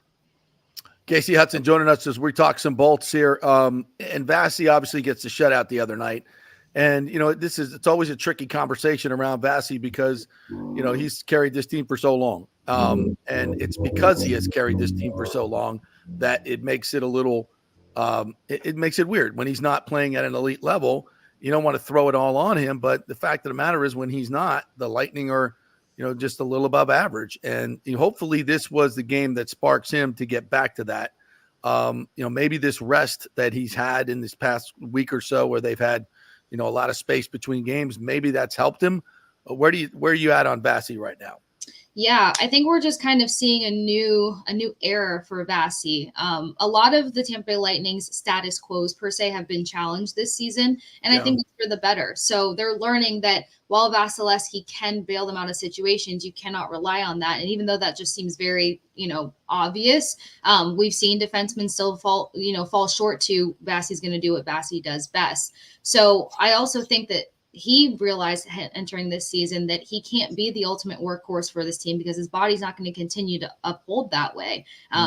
he is aging. So the way that you could push your body, in your early 20s is not the same as you start getting up there, because your body's not going to respond as quickly. So I think that they're learning a tough lesson here. I will say I'm still pretty surprised. I mean, now we're in, again, the most crucial part of the season, so they can't really take too many risks here. But I was surprised that even though Vasilevsky was working his way back in and needed the repetition, that they didn't use JJ more, because JJ did show he can be a helpful reliever. And that's what other teams have done, I think, in my opinion, better. They've swapped out their goaltenders more to have fresh bodies, because while the result coming off of that 4-day break and then facing Calgary wasn't what we wanted, you know, after the freshness of that, he's able to come in and have a 7-goal shutout. I mean, you don't defend against that kind of volume without having some refreshment to your game and having a small break that kind of tells you that your body needed a hard reset there. So I feel like maybe in this upcoming season, they'll probably split the roles up a little bit more, regardless of how much Bassey screams from the mountaintops that he wants to play.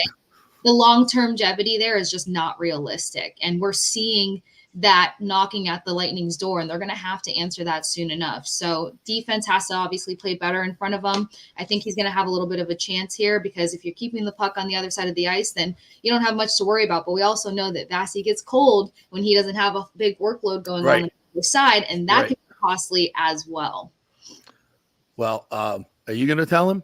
Who's telling? Andrew, I could see Cooper and the coaching staff like, okay, who's going to tell Bassey he's got to start taking some time off? Your favorite scissors. Franz John. Would he listen to me? Absolutely not. He'd laugh in my face. And but that's the thing. And people ask me all the time, who decides, when Bassey plays? And I'm like, Bassey. Bassey decides. I mean, and it is time for that hard conversation. You're 100% right. And he needs to, he's got it at his age now. What is he, 30 now? I believe 30. So. Yeah. Golly, he's 30. He's been there forever. Right. But it's 11, 12 years in. You got to listen to your body, and that's why you had a surgery, So I think he might be a little bit more accepting of the conversation now. I think that's fair to say, right? Yeah, I would hope so. Hope. Because he said it himself when they did the exit pressers, when they had that unfortunate round 1 release, and then coming in on media day. I mean, you saw a lot of optimism in Bassey on media day. He was a lot more talkative than normal. So there was a lot of hope there. And then, of course, one workout throws him back and ends up placing him into surgery. So that has to click for you, that while you might be doing all the right things, if you're not doing it enough, it doesn't take much to have that setback. And setbacks don't always come during games or on the ice. It can easily come in practice or a workout session. So the coaches have a perfect platform to frame, hey, if you want to play longer, if you want to show up for us in the best way possible, this is how the roles have to be split up. And I think that JJ has just been such a blessing in disguise. Why not take advantage of that is the crazy part to me. Yeah. Do you want another contract? Right. Yes. The answer is yes. Sorry. So Tampa Bay, it's 74 points now in the first wild card. Detroit at 72, and they've hit a rough stretch. They only have 1 game in hand, and the Islanders only have 1 game in hand, and they're at 72. So we've seen all these teams make up those games in hand during this kind of slow stretch for the Lightning, and they've remained in the wild card, which I think honestly is a bit of a surprise to me. I thought some other teams might catch them and pass them by. So but now you get the Rangers and the Pred, and Florida coming up, Panthers. 2 tough games, obviously the 2 Eastern leaders. And I'm saying you get 2 points out of these 4, I'll be happy. Yeah. And this is it's obviously a time that they have to step up their game. It's time, right? Yeah, beyond. We've been talking about these little streaks and hopefully grabbing some points, and the emphasis of how important that is. But even outside of conference, their next 3 games are impossibly important, because you've got the Vegas Golden Knights who just won the trade deadline on paper. And the Rangers are a hard team to pin. They've played some spectacular hockey. I'll never take that away from them. They themselves have faced some unfortunate injuries, and then they had slumps where Shesterkin wasn't really all that impressive, and Jonathan Quick ended up being the better netminder. But with some of their inconsistencies, they are a beatable team. They've kind of taken a loss on their blue line a little bit, and they've got some younger guys and still trying to figure out what their top line is supposed to look like heading into playoffs. These are exposure points that the Tampa Bay Lightning not only have the core, but the veteran presence to expose.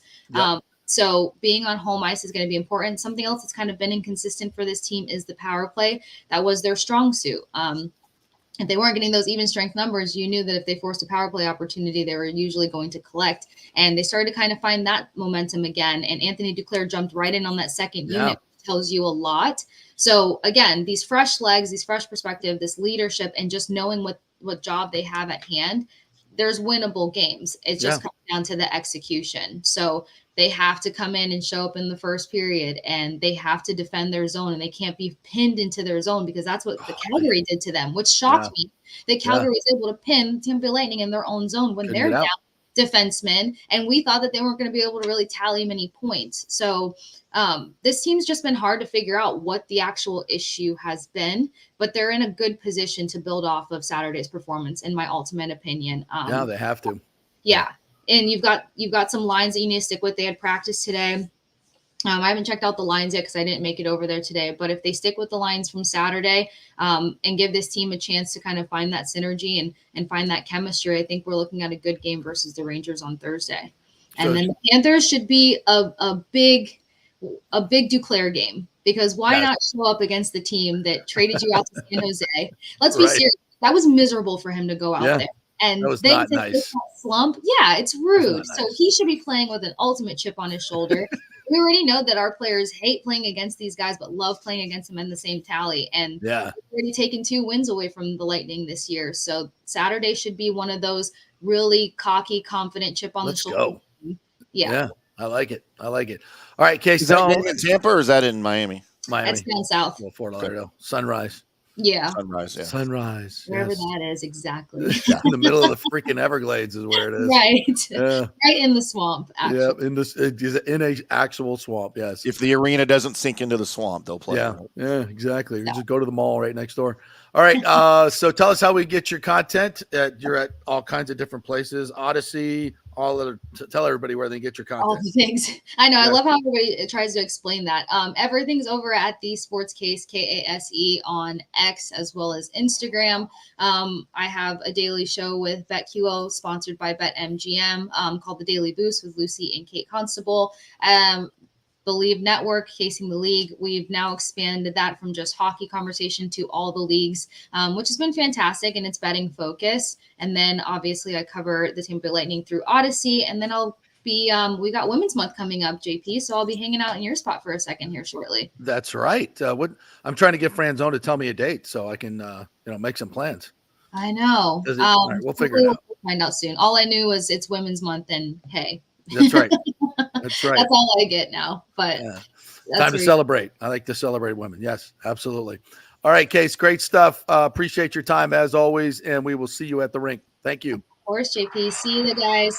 All right, we'll take another break. When we come back, TJ Reeves is going to join us as this cavalcade of superstars continues on the JP Peterson Show. We are brought to you by the dynamic duo, the real estate duo of the Geddes Gordon Group and American Mortgage Services. It is time, folks, to get back into the real estate market before the rates come all the way down and the frenzy goes right back to the crazy prices. There's still, as Jane told us the other day, starting to get more inventory out there. And let Scott at AMS Mortgage, American Mortgage Services, find you the lowest rate, keep all the fees down. So if you can get those fees down, folks, you can get a decent loan, and then they can refinance if they get a little bit lower. So let them do all the work. But now's a great time to get back in.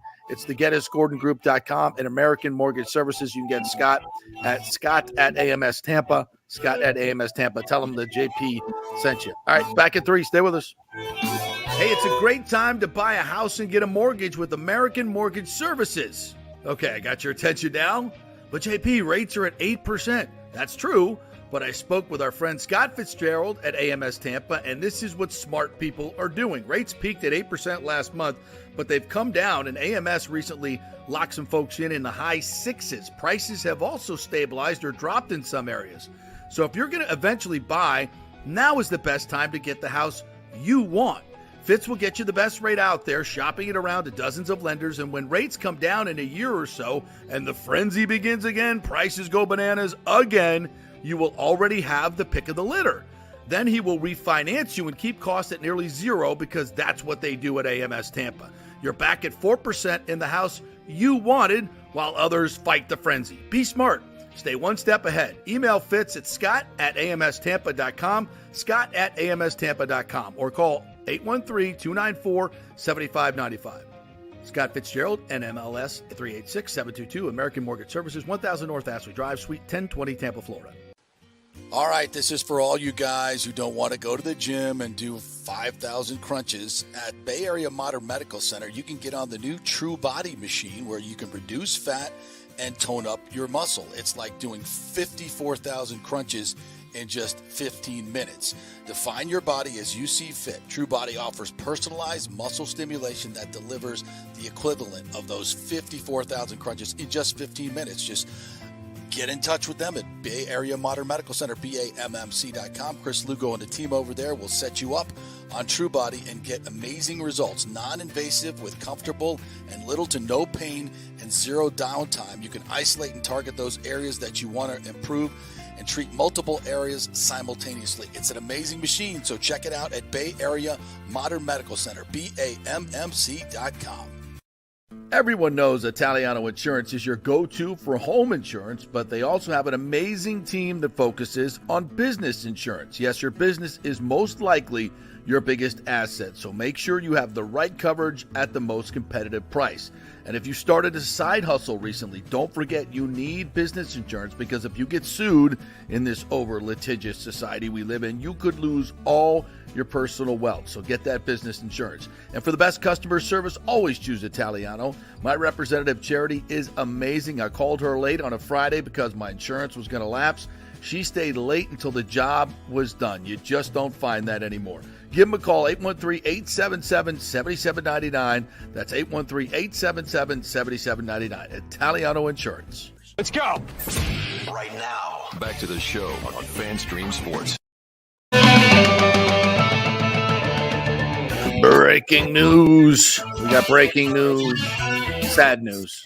Sad news for Buccaneers fans. Welcome back to the JP Peterson Show on this Testosterone Tuesday. Brought to you by the Golden Diamond Source. Always the place to go shopping. 40% off a lot of their merchandise in honor of their 40th anniversary. They've been in business that long, and that means, when you're going to buy a diamond, you want to get what you pay for, right? You can't trust a lot of these other places. You don't know what you're buying, right? But you can't trust the Golden Diamond Source. They've been there for 40 years, folks, and it's local. And Steve and Julie Weintraub are great folks, and they do a lot in the community. No reason to shop anywhere else. It's the Gold and Diamond Source. Shaq Barrett to the Miami Dolphins. Well, at least he's not going to the Saints. Not a surprise, right? I mean, that's not really a surprise. And I hate to say this, but I'm looking at Twitter, and Miami fans are going crazy. 2-time Pro Bowler, 2-time Super Bowl champion Shaq Barrett, coming pass rusher, elite pass rusher. It's like, not anymore. Yeah.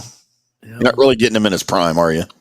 No, but, last year was obviously a heartbreaking season for him, coming off his daughter's tragic death and drowning, and then the Achilles injury. So, maybe he pops back, and I hope he does. I hope the Dolphins get a steal, and I hope Shaq has a great season.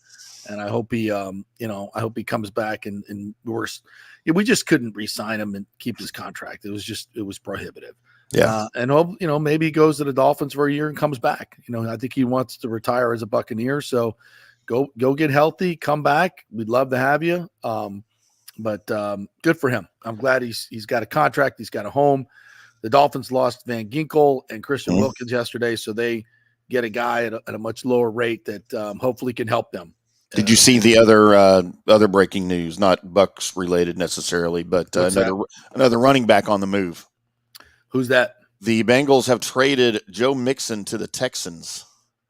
I thought they released him yesterday. They were going to release him. They couldn't do it until after tomorrow for their cap purposes, and they went ahead, and Texans decided they didn't want to wait for him to clear waivers. They wanted to, and it's undisclosed whatever the pick was, but it's going to be like a 6th or 7th round pick, right? That's usually how that works. Mm-hmm. So, man, I think the Texans are getting better.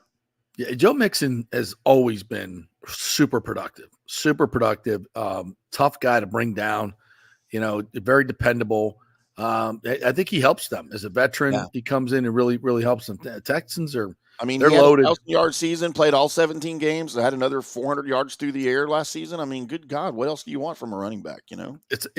He's been on my fantasy team a couple times. Mm-hmm. Been extremely productive. So, yeah. And as we mentioned, Jameis to Cleveland. Jameis to Cleveland is going to be just so interesting. I'm just going through the Twitter timeline. It's like all this, he's such a goofball. And good luck to him. Yeah. Good luck to him. I don't think we play Cleveland this year, but I'm going to predict at some point, he's the starting quarterback in Cleveland this year. Oh, for sure. Whether by injury or performance, right? I mean, he's going to be at some point. Yeah. So, another thing we didn't, not football related, but Garrett Cole, another big money signing by the Yankees, may have an elbow issue, and that could send Blake Snell to the Yankees in a signing. What do you think? I think the Yankees would like that very much. Yeah, it'd be expensive, but they can afford it. Yeah. Aaron Boone says there's 5 minutes ago from the Yankees website. Aaron Boone says there's no update yet on Garrett Cole's MRI. Cole will undergo more tests today. He's unlikely he will be ready for opening day regardless because of where he's at with his buildup. So they're, usually in these situations when they fear the worst, it's Tommy John. And what are they paying him? $45 million a year? Good Lord. But they can afford it. They just go sign somebody else. No big deal. Yeah, they don't care. Nope, they sure don't. So I don't see anything else that's breaking as of right now. Saints are trending. I guess probably just for losing Jameis. Saw that. Our good friend Samar Ali says we can go back to rooting for Jameis now that he's not a Saint anymore. Falcons agree to terms with Michael Thomas on a contract. Oh, that's interesting. Little in-division theft there. Yeah. They lose Michael Thomas and Jameis Winston. I don't see anything else happening with the Saints, is there? So interesting. So Michael Thomas is added to the Falcons. Another target for Kirk Cousins. I mean, there's a dude that's clearly, on the back nine, probably on 15, walking over to 16T. So yeah, I don't know. Yeah. I don't know how much that moves the needle in Atlanta. All right, what else did we before we get it to TJ Reeves?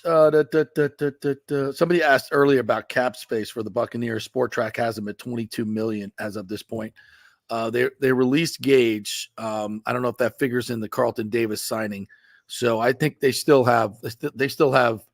got money to work with. They're not up against it. They can still redo a couple of deals, and I think free up some more cap space. So that's the breaking news for Shaq Barrett.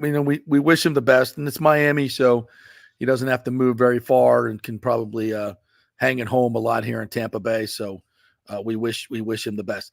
All right, let's hit one more break, and then when we come back, we will chat with TJ Reeves, who's doing a little college basketball. Maybe we'll jump into a little USF talk as well. St. Bonaventure. Yeah, I think he's doing the Austin P. St. Bonnie game. It's a barn burner. It's a Horizon League. It is. USF, though, the big loss to Tulsa. Ugh. I think, but in a weird way, I think good. This might help them. So we'll talk about that when we come back. Quick break. Stay with us. JP here for the Jeeves Law Group and my man, Scott Jeeves. If you're going to hire an attorney, do you want some guy looking for a quick settlement and a quick buck, or do you want an attorney with some chops? Scott is a board-certified civil trial lawyer and a certified circuit court mediator. Been practicing in the Tampa Bay area for over 30 years. He is a peer-reviewed AV preeminent-rated civil trial lawyer. They just don't hand out those classifications. He's been the lead class action counsel on many complex consumer protection cases and has handled hundreds of serious personal injury cases. He's dedicated his career to protecting injured victims and is committed to vigorously representing you. We're local, we're trusted, and we get results. Personal injury and personal attention. Call for a free case evaluation. That's 888-9-JEEVES. That's 888-9-JEEVES. The Jeeves Law Group. JP here for the Geddes Gordon Real Estate Group and our good friend Jane Geddes. Folks, simply put, there is nobody like Jane. Jane is a former LPGA two-time major championship winner. She was also vice president of talent relations at WWE. He also has a law degree from Stetson. So if Jane can drain a 10-footer to win the U.S. Open and stare down Hulk Hogan in the boardroom, you want Jane on your real estate team to not only negotiate the best deal, but find you the perfect home or investment property. And when you work with the Geddes Gordon Group, you become part of the real estate family and get concierge services that include expertly staging, marketing, and preparing your home for sale. Advice on golf properties. Hey, you might even get some golf tips. Many of their clients become friends long after the sale or purchase is completed. It's all part of the deal. So if you're looking for that perfect home or investment property or trying to get top dollar for your home, go with Jane Geddes and the Geddes Gordon Group, because there's nobody like Jane. Call 813-485-6808 or go to geddesgordon.kw.com. That's GEDDES Gordon.kw.com or call 813-485-6808.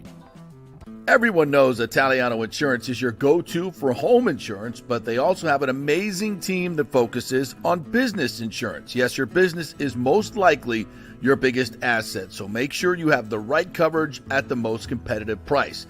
And if you started a side hustle recently, don't forget you need business insurance, because if you get sued in this over-litigious society we live in, you could lose all your personal wealth. So get that business insurance. And for the best customer service, always choose Italiano. My representative, Charity, is amazing. I called her late on a Friday because my insurance was going to lapse. She stayed late until the job was done. You just don't find that anymore. Give them a call, 813-877-7799. That's 813-877-7799. Italiano Insurance. Let's go. Right now, back to the show on FanStream Sports. All right, welcome back to the JP Peterson Show as we roll through another cavalcade of superstar guests. Our good friend TJ Reeves is joining us from parts unknown. Are you at the Horizon League? We doing Austin, yes, sir. Austin yes, P. sir. St. Bonnie's today? What are we doing? It is not Austin P or St. Bonnie's. It is a massive matchup. The Milwaukee Panthers and the Oakland Grizzlies. Oakland is the northern suburb of Detroit, not Oakland, California. Milwaukee versus Oakland? Milwaukee versus Oakland, not the Raiders. Curry versus Giannis? No, it is not that, but an automatic bid is on the line. Pay attention for this reason also. These teams might be in Dayton, and one of them might be in front of Purdue or a 1 seed. These teams that I'm doing tonight. So Oakland, Milwaukee, 7 Eastern time. I am in Indianapolis live. I'm on the JP Peterson show. Baby. I'm going to pop quiz you and Timmy out my plane window. I took a photo of something. You boys, Brickyard to me. That would be the Indianapolis Motor Speedway. IndyCar, Tim. I just scored 10 bonus points with you right there on the brick. There's the Brickyard. Yeah, that's 20 points right there. Who was the defending champion of the Indy 500? Marcus Ericsson still the defending champ? I'm not sure who it is, but Marcus Ericsson won it before. The guy who won the St. Pete Grand Prix, Joseph Newgarden. Yeah, maybe Newgarden is. Yeah. I'll tell you the quick story. It was not the case this morning, but there were a couple of IndyCar people, not drivers, on my plane this morning. Yeah. A year ago when I flew to Indianapolis, same scenario, 52 weeks ago to do this conference tournament title game, Marcus Ericsson was on my flight on Southwest. Can we reveal it? In the C group. Can we get my man some ducats? He's the Indy 500 champion. He's in the back of the plane on Southwest. What are we doing? What are we doing here, people? What are we doing here? God. The Indy 500 it's probably his time.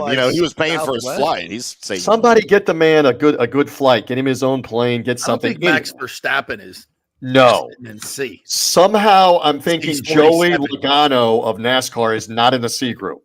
This is probably true about this. But anyway, I'm here in the Circle City. I'm in the stories we get from you. Yes, the Indy 500 city. I'm ready to do college hoops tonight. We got March Mayhem everywhere, championship week everywhere.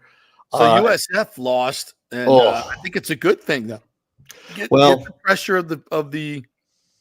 They weren't going to get in if they didn't win the conference tournament anyway.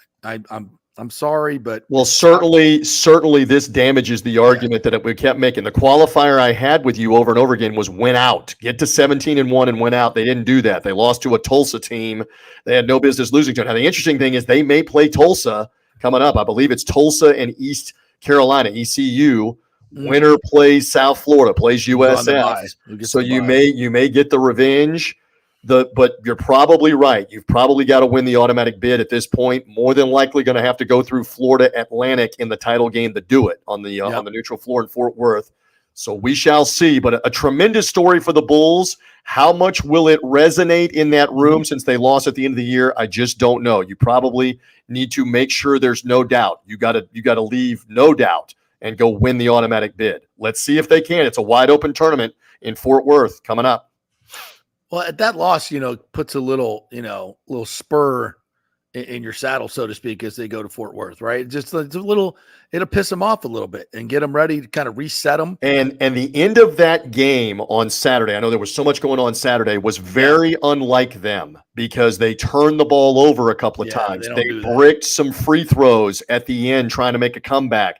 They let Tulsa a couple of times get a wide open three and then an easy driving layup. And it's like, this is not what we've been seeing at the end of the game. And to your point, that's teachable now for Amir Abdul-Rahim to say, guys, you do that again, we're done. We're done, for March. So maybe it does wake them up. We'll see. Well, your Buccaneers certainly have been making news, my friend. And I got to tell you, because I started this show off with a little Baker versus Kirk Cousins, comparison. And I know I'm a homer when it comes to this, and you are too. But I'll take Baker at 2 years, 50, 60 million guaranteed. Absolutely. 4 years, 100 million, 180 total to the Falcons. I think with a 36-year-old with a bad Achilles, amen. Advantage Bucs, right? What a job by his agent, because obviously they were putting it out there that there were other teams willing to give them something like that. Otherwise, Atlanta, you're negotiating against yourself. Who else was giving him that deal? Nobody. It's amazing. Minnesota wasn't going to give him that to come back, right? Correct. No. They just signed Sam Darnold, I believe this is the case, on a 1 year, $10 million deal. Yeah. Minnesota's like, we'll go ahead and save the $90 million guaranteed. Thank you. Not Justin Fields, by the way. So that's a bit surprising. But back to the Buccaneers stuff. This is what I love. I love being on your show. I love giving optimism. I kept saying, as long as it's quiet, I like that. I think they've got deals in front of these guys, and they got done. Let's just say this. For all of those that have so much insight and were blasting the Buccaneers for not trading Mike Evans last offseason before his final year. For all of those that continue to say, wait, you better trade him before the trade deadline. You're not going to get anything for him. For all of those continually saying this offseason, you should have traded him. You're not going to get anything for him. He's going to hit free agency. What ended up happening? Right back in Tampa Bay. So obviously at a great price, and a price that you can look at it and say it's probably a discounted price. Here are two good things for him about that deal. He ends up getting like $28 million right now on the signing bonus. That's what he looked at and saw. He gets that right now. The second thing is he gets to be a free agent again in 2 years. And if he's performed at a very, very high level, he's now worth 40 million a year with a much higher cap. Yeah. And a much higher cap. So I love the deal. Great work by Jason Light and his people. And I don't think they're done yet. The Carlton Davis trade shows that. I think there may be another move or two coming here for this. And they obviously now have some room to maneuver under the salary cap. But to bring back Evans, Mayfield, and Antoine Winfield on the franchise tag, that is a huge success. You've reloaded with three outstanding players. Obviously, we know that. And Chase McLaughlin too. That's taking less money. It's taking less money, which Mike and Baker did. I'm convinced of that. Lets them get Chase back, which is huge. You know better than anybody. You miss a makeable kick. It's so deflating on the sideline, right? My friend, this team's been a revolving door of kickers for so long, but you finally locked in with Ryan Suckup during the Super Bowl run. Got it done. Now you have a guy who was on seven previous NFL teams before latching on here a year ago, and basically made every massive kick all the way to the playoff game over and over again. So of course he's eager to come back. This is a winning situation. He kicked very well on the natural grass. No state income tax, have we mentioned? Yes. Tremendous weather, have we mentioned? Successful team. Why wouldn't you want to be back with this if they want you back? Make your millions and kick here. What's your next order of business for the Buccaneers? What do you think's happening next? You're gonna have to figure out what do you do. You can't have enough edge rushers, pass rushers. How you getting one? Are you gonna go sign one, or you drafting one? You can't have enough offensive linemen. Yep. I think you're looking interior offensive line again, probably somehow, some way. So I'm looking at those two things on whether it's free agency or the draft. There's a lot of speculation out there. I mean, obviously now defensive backs in play with trading Carlton Davis away. That's going to probably be a high pick in the upcoming draft. So if you're looking for three priorities, it's probably those three. Pass rusher, because remember Shaq Barrett was released. Offensive line and a cover corner. Shaq just signed with the Dolphins, by the way. So there you go on that. All right, before you go, quickly. Yeah. Starting lineup for Milwaukee tonight. You got that for you? I'm still delving into all of it. They've got a big man. Timmy loves him down in the low post. Faison Fields is his name. He had 16 points, 16 rebounds. Faison Fields in Milwaukee, the Milwaukee Panthers. And again, BJ Freeman is their guard who had 26 last night. You hit me. You try to blindside me, I just peel back and roll the other way and throw the bomb on you. You had the so I'll delve much more into Milwaukee and Oakland. The game tonight on TuneIn, National Digital Radio, and again, significant if they end up being a 16 seed. They're obviously playing somebody like Purdue, UConn, Houston, somebody like that. Stand by. This could be that opponent. Whoever wins this Oakland game with Milwaukee tonight, my friend. Oh, I cannot wait. All right. God, I love tournament time. Love it. Tournament time, baby. It's tournament time. All right. And the USF Bulls are headed Timmy's way in Fort Worth. Root them on. He's going to be there. Our on-the-ground reporter there. He's going to go say hello to Amir. Let's see what happens there. Guys, great to be with you. Thanks for the BJ. Plugs. You're the best. At Bucs Sideline Guy. Follow him on Twitter to get the starting lineup for Milwaukee versus Oakland tonight. All right. That was a fun day. We had a great day. We bid Shaq adieu, but not for long. You'll be back. He'll be back. His wife said they'll be making Tampa Bay home. So go do your thing there, Shaq. Welcome back, all the Buccaneers, and we'll be following the free agency overnight on our social media. All right. Thank you guys so much for joining us. If you missed anything, always listen as a podcast on Apple, Spotify, wherever you get your podcast. Please follow us on our YouTube channel, FanStream Sports, the JP Peterson Show. And don't forget to always listen to us on the Strike, 102.5 HD2. Always after us, Greg Linnelli and Dave Mishkin for Lightning Power Lunch. So our two live shows there each day. Check out 102.5. Lock it in. Great sports content. We'll see you tomorrow.